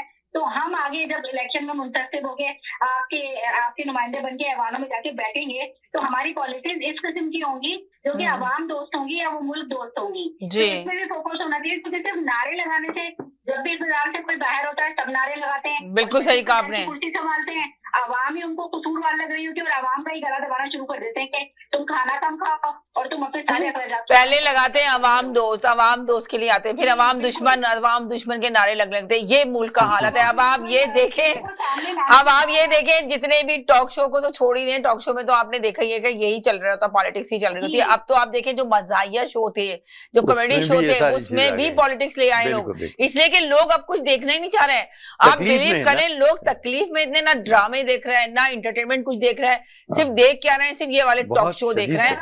आप ये देखें, मुल्क दाव पे लगा हुआ है जी। आपका मुल्क दाव पे लगा हो और वहाँ की करता धरता जो भी लोग हैं वो सिर्फ आवाम को नारों का टोपा थमाकर कुछ साइड पकड़ लें, उनका मकसद ही सिर्फ इक़्तिदार का हुसूल रह जाए, उसके बाद आवाम जाए बाहर में, मुल्क की सिचुएशन जाए बाहर में, तो फिर उस मुल्क में यही सिचुएशन होगी। अभी भी वक्त है कुछ समझ जाए और अपने जेबों से, सियासतदानों को तो मेरा यही मशवरा है, अपने जेबों से थोड़ा माल निकालें और अपने मुल्क के खजाने में डालें। ना तो किसी के पास जाके भीख मांगनी पड़ेगी, ना तो मुल्क जो है डिफॉल्ट होगा, मुल्क जो है वो अपनी जगह सही तरीके से खड़ा हो सकता है और अपने खजानों भी थोड़े मुंह खोल दे ये लोग। लेकिन ये लोग लेते आए और अभी भी जो है वो खून चूसना चाहते हैं, मुल्क की आवाम का भी और मुल्क के अंदर जो बचा कुचा रह गया ना उसका भी। तो ये बहुत गलत बात है, ये देखना चाहिए उनको, कुछ इंसानियत दिखानी चाहिए तमाम सियासतदानों को, क्योंकि मुल्क है तो आप है, वरना अगर खुदा ना खास्ता मुल्क नहीं है तो आप भी नहीं है, आप भी कहाँ की हुक्मरानी करेंगे। सही बात, बिल्कुल सही बात। बहुत शुक्रिया, आपने बिल्कुल सही कहा कि अगर मुल्क है तो ये लोग हैं, अगर मुल्क नहीं है तो आप लोग भी कहीं नहीं खड़े हुए, कहीं स्टैंड नहीं करे, जो मुल्क के हालात है उसके लिए कुछ करना चाहिए। जी, ये है कि अभी भी जो IMF है ना, आपको प्रूफ नहीं देने के तैयार। अब जो 10% वो कहते हैं IMF से तो है ना, इमरान खान ने जो डील की थी हम तो उसको निभा रहे हैं, हमने अब तो सारा मलबा उन्होंने इमरान खान पे डाल दिया है ना। अब ये तो देखिए नहीं, ऐसा ही नहीं जी। अच्छा, मैं आपको बताऊं, जो उन्होंने गवर्नमेंट यानी मुलाजमीन की तनख्वाहों में 10% जो इजाफा किया था ना समीना, IMF कह रहा है वो भी वापस लो जी। अंदाजा कर लें आप। हाँ, यानी कि फिर जो कप्तान साहब बोल रहे हैं कि जी ये तो है ना अमेरिका के कहने में चल रहे हैं और अमेरिका जो कह रहा है उसी की उस पे चल रहे हैं, डगर पे चल रहे हैं, अवाम से ये लोग रोटी भी छीन लेंगे, जो मुल्क के हालात हैं इससे ज्यादा बद से बदतर हो जाएंगे।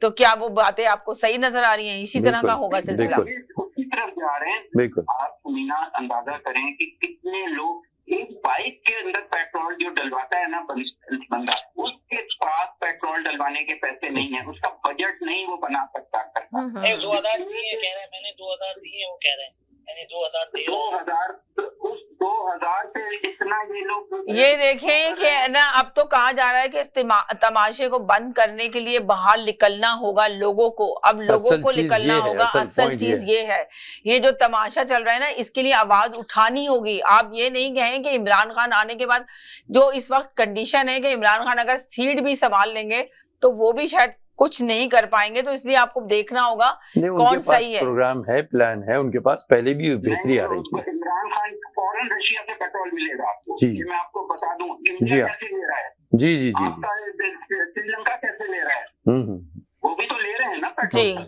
जी हाँ, यूरोप कैसे ले रहा है, यूरोप ले रहा है, जी हाँ। नहीं ले सकता। अब आप रुपया देखें, अफसोस की बात है कि रुपया इतना गिर गया। जब उस वक्त 220 में तो कितना साल रह गई, 220 से 25 तक भी जा सकता है इसी महीने। अंदाजा लगा लें, अब आप रुपये की कीमत जाने की बात हो रही है जी, 250 तक जाएगा, 250 पे जाएगा। डॉक्टर साहब कह रहे हैं कि बात चल रही है 250 पे जाएगा। अंदाजा लगाएं, 250 पे $1 250 पे चला जाए, मुल्क का उस मुल्क का क्या हाल होता है आप बताएं, उसका निजाम क्या चल रहा है मुल्क का। बड़े अफसोस के बाद यकीन करें कहना पड़ता है। जो आपने इसके ऊपर वो सूद देना है उसके लिए पैसा नहीं है आपको जो अदायगियां करनी है उसके लिए पैसा नहीं है, कुछ नहीं, नहीं खुल रही, आपको ऑयल इंपोर्ट करना है उसके लिए बैंक आपको गारंटी नहीं दे रहा है। मुल्क के हालात जब आपके ऐसे नजर आ रहे होंगे, लेकिन हुकूमत बना के डाल दी अवाम के सामने, क्या तमाशा लगा हुआ है, दुनिया में कितनी इंसल्ट हो गई है। लेकिन ये मतलब क्या ये इम्पोर्टेड हुकूमत का वजीर आजम कहाँ नहीं इसने जाके वो किया है, इसको किसी ने लिफ्ट नहीं कराई है। कौन लिफ्ट कराएगा ऐसे हालात में? सही।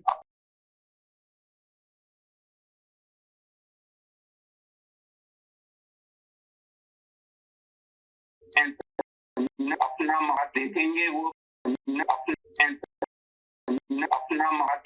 वो कैंडी जो मुफ्ता इस्माइल हैं उनकी कंपनी। अब मुझे ये होता है कि ये मुफ्ता इस्माइल साहब हो गए, ये शहबाज शरीफ हो गए, इनको कुछ तो देखना चाहिए कि इस वक्त अवाम क्या चीख रही है, देख रहे हैं वो अपना चीजें देख रहे हैं, पूरी तरह वो सब कुछ देख रहे हैं, उसके बावजूद भी वो बिल्कुल खामोश होकर बैठे हुए हैं। और खामोश क्या बल्कि बस 3.5 साल की हुकूमत के पीछे लगे हैं कि इन्होंने किया, तो काम करने के लिए तो आए थे, बड़े बड़े दावे करके काम पूरे हो रहे हैं, पूरी तेजी से जारी है काम। आप देख लें ना, अवाम का ये हाल होता है, 35-40 साल इन लोगों ने हुकूमत की है।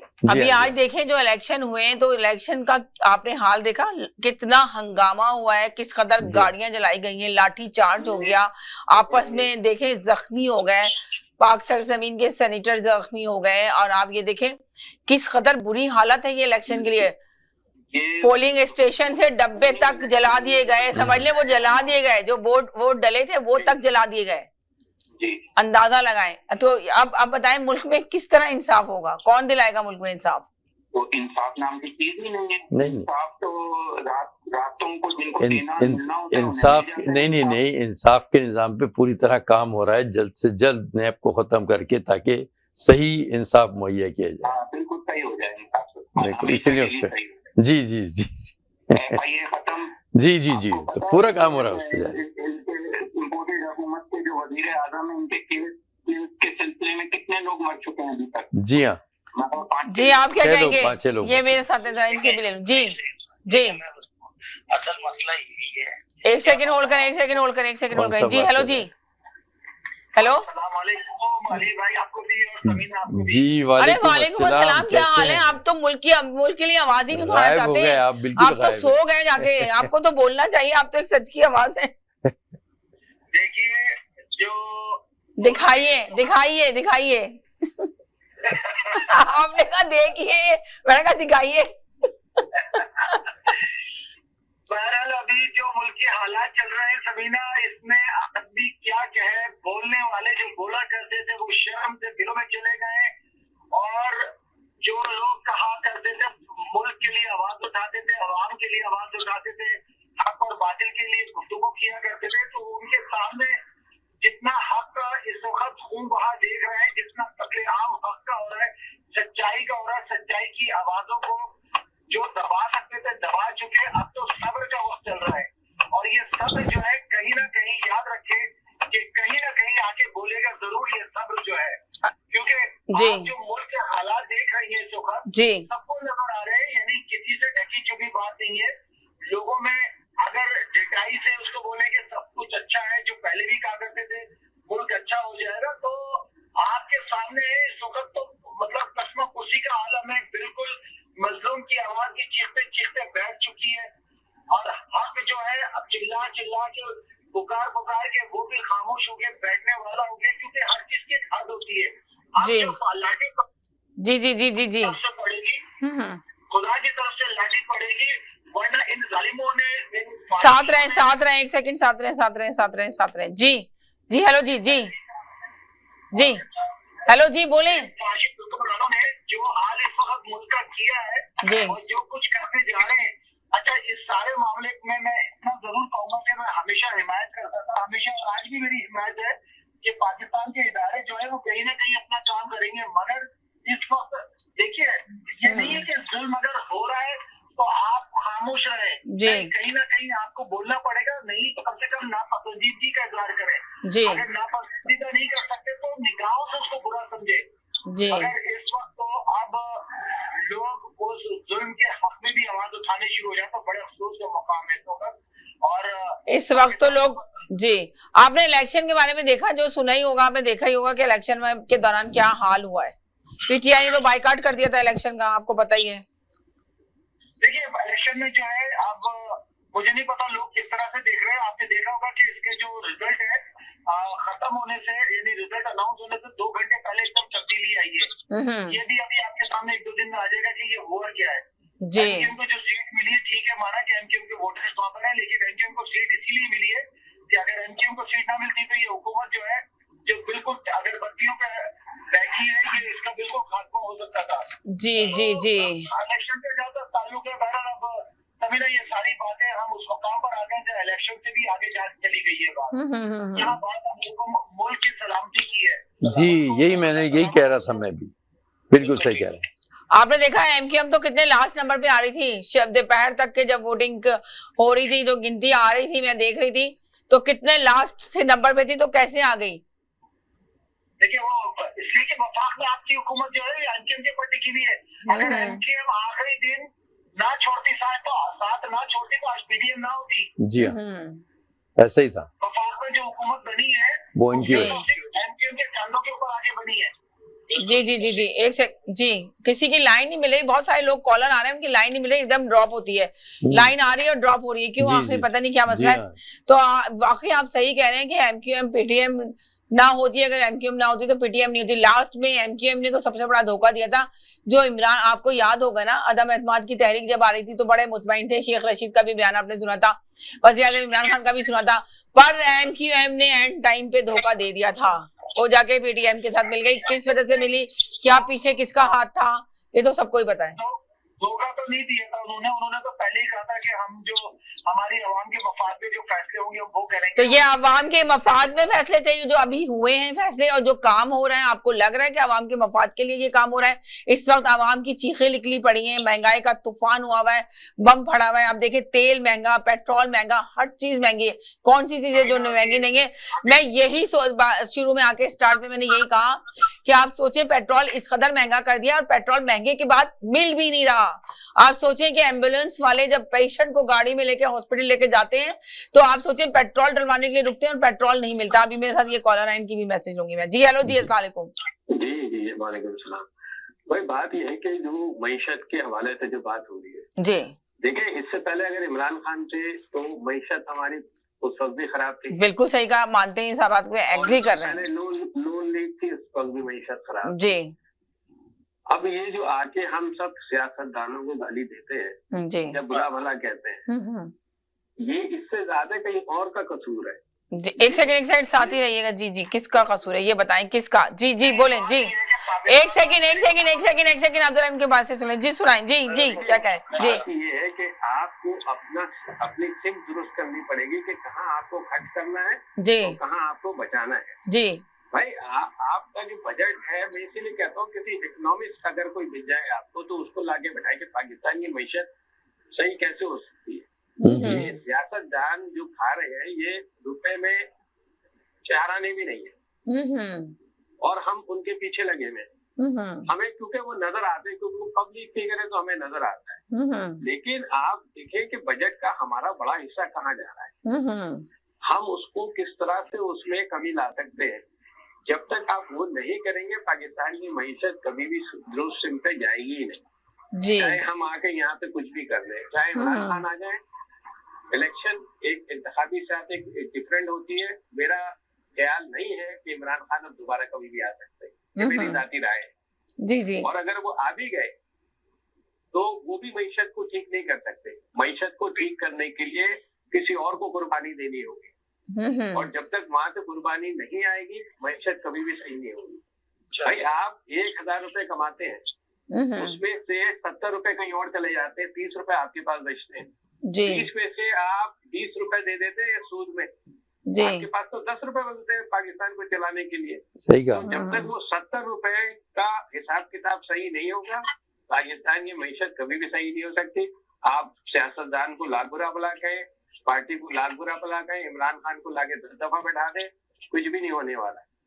असल चीज जो है वो पाकिस्तान का जो है उसको सही करना पड़ेगा कि हमारा डायरेक्शन है क्या, उसका हल क्या है, कहना चाह रहा था। कैसे सही हो। देखिए आप देखें आपका जो दिफाई बजट है जी, नहीं वो आपने तशखीस आपकी बिल्कुल सही है, लेकिन इलाज तो बताइए। देखिए पाकिस्तान में जो हमारी फौज है, मिसाल के तौर पे 6 लाख की फौज है हमारी जी। मेरा एक सजेशन है, हम चूंकि हमारे पास न्यूक्लियर वेपन है जी, मिसाइल्स है, ठीक है। एक तो तरीका ये होता है कि आप उसमें 1 लाख 1.5 लाख फौज कम कर लें। आपके पास एटमी मिसाइल है, आप वादा कर दें दुश्मन ममालिक पे कि भाई अगर तुमने चू चरा करी तो हमारे पास ही ऑप्शन जी, तो अगला वैसे ही खामोश हो जाएगा। दूसरी बात ये होती है कि और उससे ज्यादा अहम बात यह है कि आप पड़ोसी से वो ताल्लुकात कायम करें कि आपको जंग करने की जरूरत ही ना हो। और देखिए दुनिया के बड़े बड़े जो दुश्मन ममालिक थे, जापान अमेरिका को देख लें, जर्मनी और यूरोप को देख लें, पूरा यूरोप अब एक हो गया। सबने बातचीत से अपने मसाइल हल कर लिए ना। फ्रांस और बरतानिया को देख लें, जी हाँ, सारी जिंदगी लड़ते रहे। तो अब वहाँ तो फौज यूज नहीं होती है एक दूसरे के खिलाफ, ना वो जुबान बोलते हैं, तो वो आपस में आप जंग-ए-अज़ीम अव्वल को देख ले, दोयम को देख ले, अब वो सब दोस्त हैं। तो आपके भी जो दुश्मन है आप उनसे बातचीत करें।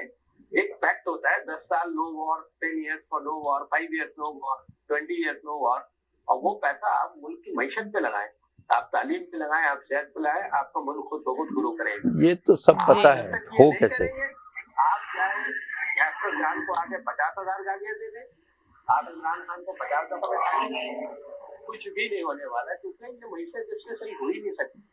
दूसरा ये है कि आपके जो बड़े बड़े यहाँ पे फाइनेंसेस हैं जी, आपकी एक्सपोर्ट जहाँ पे होती है, आपकी मैन पावर जहाँ जाती है, उन ममालिक से आपके बेहतरीन ताल्लुकात होने चाहिए। जैसे मैंने पहले देखा है, सऊदी अरब है, गल्फ ममालिक है, यहाँ आपकी ह्यूमन रिसोर्स जाती है, वहाँ से रिमिटेंस आता है, या फिर आपके जो ममालिक है जहाँ की एक्सपोर्ट होती है, तो आपका वहाँ पे इतना बेहतरीन वो ताल्लुकात होनी चाहिए कि आपका माल धड़ाधड़ दिखे। ऐसा इस पे काम हो रहा था, इस पे ही काम हो रहा था। अमेरिका में लड़ाई थी ना जी, अमेरिका ने वियतनाम का क्या हाल कर दिया था। आज वही अमेरिका में पूरे वियतनाम के गुड्स और कपड़े जाते हैं। सबसे बड़ा एक्सपोर्टर वियतनाम अमेरिका का है और यूरोप का है, ठीक है ना। तो कहने का मतलब ये है कि कल के दुश्मन जो है वो आज के दोस्त हो जाते हैं, कोई बात नहीं। उस जगह पे उस जगह पे सोचना चाहिए जी कि हम किस तरह मुल्क को बेहतर बना। ये बात कड़वी है जी, लेकिन कड़वी गोली आपको निगलनी पड़ेगी मुल्क को बेहतर करने की। ये मेरा ये सोचना है, मेरा ये मानना है। हो सकता है दूसरे लोग इससे मुख्तलिफ सोचते हो। Thank you so much. जी जनाब, जी बोलिए। देखिए ये वाली जो मौजूदा हुकूमत है ये इसके बस की तो जी। हेलो, अस्सलाम वालेकुम। ये जो सारी बात, कैसे हैं आप? बिल्कुल ठीक ठाक, आप सुनाएं कैसे हैं? अल्हम्दुलिल्लाह। बोल सकता हूँ? जी हाँ, आप तो हमेशा की तरह बोल सकते हैं, आप तो हमेशा बोलते हैं, बोलिए जी। जी अच्छा, ऐसा है जो आपके आखिरी कॉलर फरमा रहे थे, बिल्कुल सही, मैं इनसे इत्तेफाक करता हूँ जी। असल में हमारे यहाँ मसला दो किस्म के हैं जी। हम पड़ोसियों से इसलिए ताल्लुकात अच्छे नहीं कर सकते इसलिए कि हमारी जो फौज है ना उसे रियल एस्टेट का बिजनेस करने का चस्का पड़ गया है। पूरे आधे कराची में उन्होंने डीएचए बना दिया। अब अभी आप नेशनल हाईवे से जब निकलते हैं ना हैदराबाद की तरफ जी, बहुत बड़ी हजारों एकड़ उन्होंने जमीन कब्जा की हुई है। अब वहाँ न्यू डीएचए बन रहा है कराची, ठीक है। अब मुझे बताइए, ये वक्त दूर नहीं है। अच्छा, एक तो आप लोग कहते हैं ना किस तरह हालात सही होंगे, दो तरीके से होंगे। 75 साल से तरक्याती फंड लिया जा रहा है 15-15 अरब रुपए और लगता कुछ नहीं है। उसका लगा हुआ शहबाज शरीफ, नवाज शरीफ और जरदारी का, वो बाल लेके बैठ गए। तरक्याती फंड खत्म कर दें इसलिए तरक्की तो हमें तो 40 साल से कहीं नजर नहीं आई। वही कराची में जिना अस्पताल है, हम जवान से बूढ़े होने को आए, वही है बस, ठीक है। और कोई गवर्नमेंट का हॉस्पिटल नहीं है। एक सिविल हॉस्पिटल है, एक जिना 3 करोड़ की आबादी है कराची की। और भारत दिफाई बजट खत्म कर दें, इंडिया से पैक कर लें, इसलिए कि आपके मुल्क के अंदरूनी हालात ऐसे हैं कि इंडिया पागल नहीं है कि आप पे हमला करेगा। ये जितनी कलदम तंजीमें, जितनी तालिबान, जितनी बेकायदा अलकायदा, लाल मस्जिद, सफेद मस्जिद, सारी आपकी फौज की बनाई हुई है। अगर नहीं बनाई हुई तो एक बात की मुझे जवाब दे दीजिए। ये लाल मस्जिद पे जो मौलवी बैठा हुआ था, हर 2 साल बाद इसको शरीयत नाफिज करने का ख्याल आता है और उठता है, साग की तरह बैठ जाता है। अच्छा, अगर और सबूत चाहिए तो तहरीके लब्बैक अभी कहाँ है इंडिया में आप सल्लल्लाहु अलैहि वसल्लम की शान में गुस्ताखी की गई है, तो वो तहरीके लब्बैक इमरान खान को ब्लैकमेल करने के लिए रोड पे आ गई थी। 9 पुलिस वाले मार दिए थे, तो अब वो क्यों नहीं आ रहे? तो आप यकीन करें, हर चीज को कंट्रोल किया हुआ इन फौजियों ने, इन क्रैक जनरलों ने। अच्छा, ये शहबाज शरीफ, ये नवाज शरीफ, हामिद रजा साहब सुन्नी तहरीक के फैसलाबाद के होते हैं, हामिद रजा खान, उनकी स्पीच सुन लीजिए आप, सोशल मीडिया पे है कि भाई कोर कमांडर ने बताया था राधा सनाउल्लाह ने 20 आदमी मारे और ये कलदम तंजीम का सपोर्टर है। और वजीर दाखिला बना हुआ है। दाखिला उसको कहते हैं जिसके अंडर में फोर्सेस आती है जी, यानी कि आपकी बॉर्डर के दाखिले के वो वजीर बने हुए हैं। आप मुझे बताइए, देखिए अब इस बात से ये सबूत है कि ये करप्ट सियासतदान फौजियों के लिए चाहिए फेस सेविंग के लिए, ताकि वो बता सके भाई हम तो बहुत चंगे हैं, ये लोग चोर हैं। आप देखें ना, बाबर इफ्तिखार की बॉडी लैंग्वेज देखा करें जब वो प्रेस कॉन्फ्रेंस कर रहा होता है डीजीआई एसपीआर, ऐसे जैसे सामने वाले को थप्पड़ मार देगा, ये मतलब इसकी कोई जागीर नहीं है। और आपका क्या ताल्लुक है? पहले आपने बोला था साजिश हुई थी, मदाखलत नहीं हुई, मदाखलत, आप कह रहे कुछ नहीं हुआ। आप यकीन माने ये बौखला गए हैं, ये समझ रहे थे कि ये ज़ियाउल हक वाला दौर है कि कभी उसने इस्लाम के नाम पर टीका लगा दिया कि भाई इस्लामी नफाज होगा और कभी ये होगा। यकीन करें, पार्टियों से बालातर होके अगर हमने बाजुआ का, मैं फौज की बात नहीं कर रहा हूँ, अगर बाजुओं को पकड़ के नीचे नहीं गिराया होगा, ये मैं फौजियों को भी बोल रहा हूँ, यकीन करें मुल्क का अल्लाह ना करे जो श्रीलंका का हाल हुआ उससे बदतर होगा, इसलिए कि हम आपस में एक कौम नहीं है। हम लोग रेवड़ हम फिरका वारियत में शामिल हैं, हम जबानों में बटे हुए हैं, हम सूबों में बटे हुए हैं, हम एक कौम नहीं है। जिसका हाथ लग रहा है वो लूट रहा है। इस वक्त पंजाब में कोई गवर्नमेंट नहीं है, लेकिन फौज नहीं चाहती कि पंजाब की गवर्नमेंट गिरे और ना ही अदालत नोटिस लेगी, इसलिए कि कोई अदालत नहीं है आपके मुल्क में, कोई मैशियत, कोई वजीर खारजा, कोई वजीर कानून, कुछ नहीं है, सिर्फ फौज है। आप यकीन माने कि ये अपने आप को बचाने के लिए कहते हैं कि हमारा महकमा, हमारा डिपार्टमेंट बहुत मजबूत है। भाई डिपार्टमेंट मुल्क के लिए बना है। तुम लोगों ने अपने घर मजबूत कर लिया, अपनी गाड़ियां प्लेटफॉर्म कर ली, तुमने अपने बच्चों को बाहर पढ़ा दिया, तुमने अपनी जायदादें बाहर बना ली। आप मुझे बताएं ऐसा कानून लाए कि 5 साल तक किसी जनरल को ओहदा नहीं मिलेगा और 5 साल तक वो मुल्क से बाहर ले जाएगा। कसम खुदा की ये सारे नौकरियां छोड़ रही है। सही कह, ये इंडिया से हमारे ताल्लुकात सही होने नहीं देते। जबकि इंडिया आप देखे ना, कल इंडिया, अमेरिका, इसराइल और मुत्तहिदा अरब इमारात की चार मुल्क की एक तंजीम बनी है ना कल। अब आप ये भी नहीं कह सकती कि वो जोश है, उसमें आपका मुत्तहिदा अरब इमारात शामिल है, हालांकि उनको पता है कि मुसलमानों का इंडिया में क्या हाल हो रहा है। इन्होंने क्या इस्लाम के नाम पे अफगानिस्तान गए और इन्होंने कहा हमने रशिया के टुकड़े कर दिए। रशिया तो फिर आज खड़ा हो गया अमेरिका के सामने। हम देखें, हम दोहराए पे पहुंच गए कि लोग अपने बच्चों को समंदर दरिया में फेंक रहे हैं। देखिए आप, सही बात है, अभी आप देख लेना क्या हालात हो रहे हैं। जी वसीम भाई, आप क्या कहेंगे? देखिए ये जितनी भी बात कह रहे हैं ये किसी हद तक इनकी अपनी राय तो हो सकती है, लेकिन मेरा मानना ये है सबीना कि कुछ चीजें ऐसी हैं कि कुछ प्लेटफॉर्म से आप नहीं करनी चाहिए। हक़ाइक़ तो सबके सामने है, इंटरनेशनल मीडिया सब देख रहे हैं, लेकिन कुछ चीजें ऐसी हैं कि जो आप अगर बयान तो करते हैं उसमें आप अपने आप को, अपने गिरबान को, अपने पेट को खोल के दिखाते हैं। ये कुछ चीजें अगर मैं इख्तिलाफ भी करूँ या इत्तफाक भी करूँ, लेकिन ये मीडिया आपकी दूर तक आवाज सुनी जाती है। आपके अपने लोग नहीं है बल्कि दूसरे लोग भी हैं, तो आप अपना मजाक खुद बनवा रहे हैं दूसरों के सामने। कुछ चीजें ऐसी हैं कि जिसको टॉपिक पे रहते हुए बात की जाए और ज्यादा बेहतर है। कुछ प्रोटोकॉल्स होते हैं जी, कुछ प्रोटोकॉल्स होते हैं, अगर उस प्रोटोकॉल में रह के बात की जाए तो सही है, वरना तो वो बात दूसरों के लिए मज़ाहिया बन जाती है, दूसरों को हंसने का मौका मिल जाता है। हमारी अपनी इज्जत अफजाई नहीं है बल्कि हमारी अपनी जिल्लत और शर्मिंदगी है। शर्मिंदगी का बायस। एक सेकंड वसीम भाई, पाकिस्तान से कॉल है, मैं इनसे ले लूं। जी हेलो जी, अरे लाइन ही ड्रॉप हो गई शायद। नहीं, हेलो जी एक सेकंड। इस मामले को मैं तो सिर्फ उसी तरह कहूं। जी इस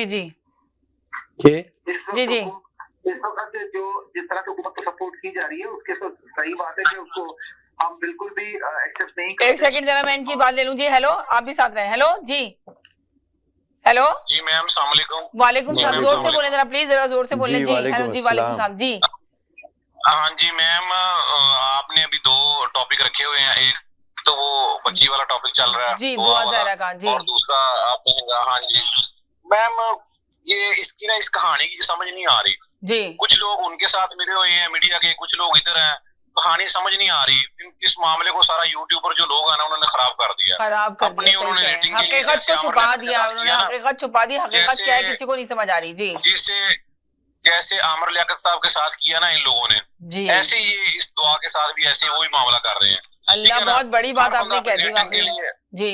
हाँ जी, आप ऐसे ही वो रेटिंग के लिए ना जो ड्रामा फुल रचाया हुआ है, एक यूट्यूबर जाके वो दुआ को सच्चा कर रहा है, एक ज़हीर के घर वालों को सच्चा कर रहा है, एक यूट्यूबर जो है वो दुआ के वालिदैन को सच्चा कर रहा है, कुछ समझ से बाहर है।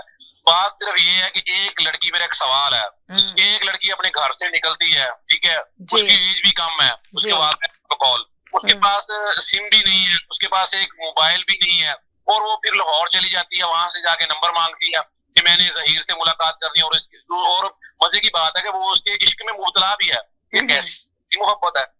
हमने तो ये पहली मोहब्बत देखी है कि जिसमें लड़की जो है वो कराची से निकल के लाहौर चली जाती है और रास्ते में उसका अपने जो आशिक से राब्ता भी नहीं होता और वहां जाके वो नंबर मांग रही है। ये कैसी मोहब्बत है, इसकी कुछ समझ नहीं आ रही है। दूसरी बात, बहुत प्यारी बात कह दी आपने। मैं 4 दिन से यही टॉपिक कर रही हूँ मगर इसका कोई भी सही वो नहीं मिल सका। दूसरी बात ये है कि देखिए मेरी बात सुने, मैं एक ऐसा इंसान हूँ, मुझे नहीं पता लोगों के बारे में लोग क्या कहते हैं। मैं सिर्फ ये सोचता हूँ कि ना तो मैं शिया को मानता हूँ ना सुन्नी, ना मैं ये कहता हूँ कि सब अल्लाह को मानने वाले हैं। मैं इन चीजों पे बिलीव नहीं करता। मैं ये नहीं कहता कि यार ठीक है जी वो देवबंदी है, वो अहले हदीस है, ठीक है जो भी है वो अपनी जगह पे है, ठीक है वो बेटी तो है ना, एक मुसलमान तो है ना, वो किसी की बेटी तो है ना।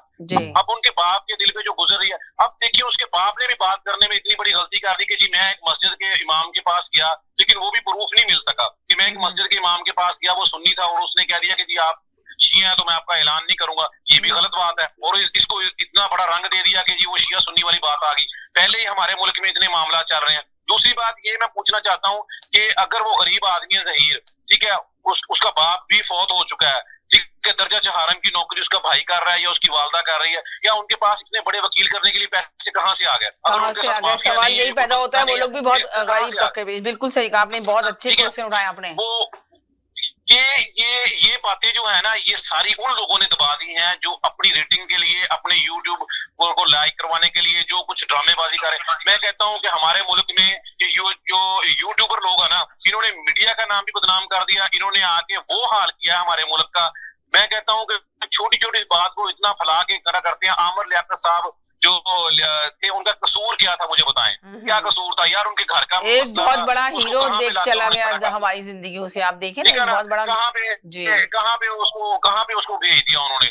यही प्रॉब्लम है। अब दुआ पता नहीं सच बोल रही है नहीं बोल रही, लेकिन उसको सारी बातों को इन्होंने, अब देखिए मेडिकल रिपोर्ट आ गई तो उसमें वो 17 साल की बन गई है, ठीक है, उसकी माम जो है वो कह रही है कि जी वो 14 साल की है।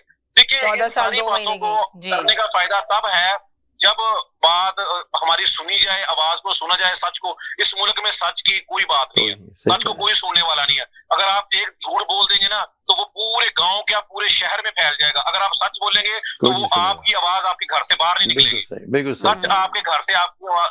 और दूसरी बात मैं आपको ये कह रहा हूँ कि अगर आपने दूसरा टॉपिक रखा है महंगाई पे, तो मुझे तो अब ये लग रहा है कि जिस बच्चे को ठीक से अब्बू कहना नहीं आता उसको हमने मुल्क का वजीर खारजा बना दिया, तो फिर अल्लाह ही हाफिज है। फिर जो चीजें इमरान खान ने 3 साल में बढ़ाई हैं वो फिर आपको 1 माह या 2 माह में बढ़ती हुई नजर आएंगी ना जी। जब आपके मुल्क की इतनी अहम खारजा पॉलिसी एक ऐसे बंदे को दे दी जाएगी कि जिसको ठीक से पापा या अब्बू कहना नहीं आता, तो फिर आपके मुल्क का अल्लाह ही हाफिज है। बस इससे बढ़कर और कुछ नहीं है मेरे पास। बहुत शुक्रिया, थैंक यू सो मच। बड़ी अच्छी बात आपने आके मेंशन की, यकीन करें। हेलो जी। वालेकुम अस्सलाम, बिल्कुल ठीक ठाक, आप सुनाइए कैसी हैं? बस ठीक, आपने बहुत अच्छा टॉपिक रखा है। मुझे दुआ के बारे में भी कुछ कहना है जी। मैं तो इतने टाइम से दुआ पे शो कर रही हूँ मुसलसल, अभी तो मैंने नीचे टॉपिक रख दिया था लास्ट में जी। फॉलो कर रही हूँ और देख रही हूँ जी। अच्छा, मैं ये कहना चाह रही हूँ कि देखिए हमारे मुल्क में ये क्या दिखाया जा रहा है कि हमारे बेटियां बड़ी हो और अपने माँ बाप की इज्जत इतना उछाले कि वो विक्ट्री का निशान बना रही है और वो यूट्यूबर उनको टोक भी नहीं रही है कि आप भागिए घर से और अपनी माँ बाप की इज्जत उछालिए आप लोग। और वो लड़की जो 14 साल की है वो कराची यूनिवर्सिटी पहुंचती है और वो टैक्सी वाला इतना शरीफ है कि वो उसको सीधा लेके आ जाता है वहां पर। तो अभी पिछले दिनों आपने ही इतने शो किए थे कि हाईवे के ऊपर एक औरत को रेप कर लिया था वहां पर। तो ये होता है, तो ये बच्ची सही सलामत कराची से लाहौर कैसे पहुंची? और उसके पास पैसे भी नहीं थे, उसके पास एड्रेस भी नहीं था, उसके पास एड्रेस भी नहीं था, शनाख्ती कार्ड भी नहीं उसका अपने पास। कराची लाहौर यूनिवर्सिटी पहुंची है, उस दिन इतवार का दिन था। कौन सी यूनिवर्सिटी इतवार को खुलती है जी? पहले उनसे ये पूछा जाए, जो यूट्यूबर थी उनसे ये सवाल कर रही थी। तो पहले तो इतवार को तो कोई यूनिवर्सिटी नहीं खुलती। उन यूट्यूबर से पूछा जाए कि आपने अपना होमवर्क तो ठीक से किया ही नहीं। बिल्कुल सही कहा आपने।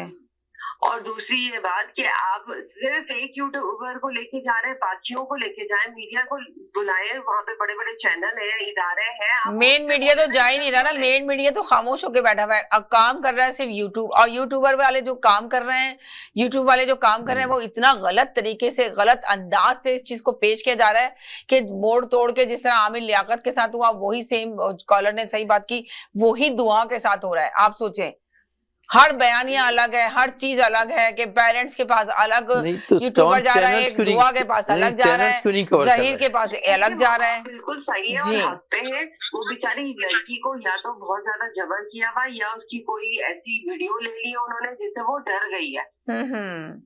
सही कह रही है, हकीकत तो सामने नहीं आ रही है किसी सूरत भी। वो ये कह रहे हैं कि हम हलाल हमारा रिश्ता है, ठीक है, लेकिन कैसा हलाल रिश्ता है और कोर्ट ने उन्हें कैसे जाने दिया? जिसने निकाह खा और जो उसमें वकील बना वो तो जेल में था, तो ये हलाल रिश्ता कैसे हुआ?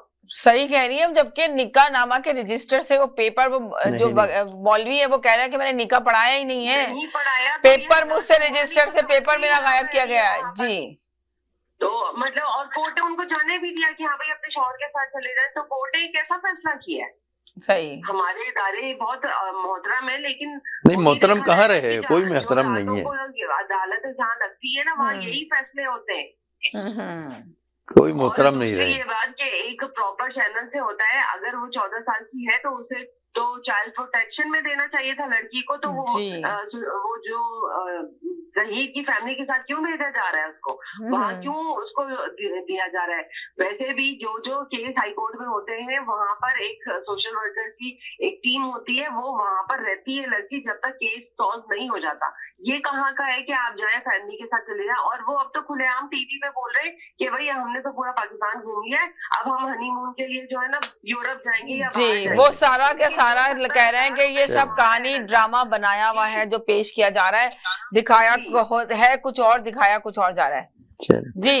चले जी, छुपा ही नहीं सकते ना जी, उसको, क्योंकि इनको तो वैसे भी स्मगल करनी थी ये लड़की, तो कोई रास्ता तो मिल ही नहीं रहा था इनको। चले तो अब ठीक है, बहुत शुक्रिया, थैंक यू सो मच, तमाम कॉलर का शुक्रिया अदा करते हैं, टाइम खत्म हो गया जी। जनाब जी, हेलो जी, मैं आखिरी में मैं यही कहूंगा जी, जो इतवार को जो कॉल दी गई है ये एहतजाज की, इस पे तमाम लोगों को निकलना चाहिए। सही, कल भी हम इस पे आवाज उठाएंगे, कल भी हम इंशाल्लाह इस पे बात करेंगे, जो कॉल दी गई है इस पे बात करेंगे, जरूर आप भी आइएगा, ओपिनियन अपना जरूर दीजिएगा इंशाल्लाह।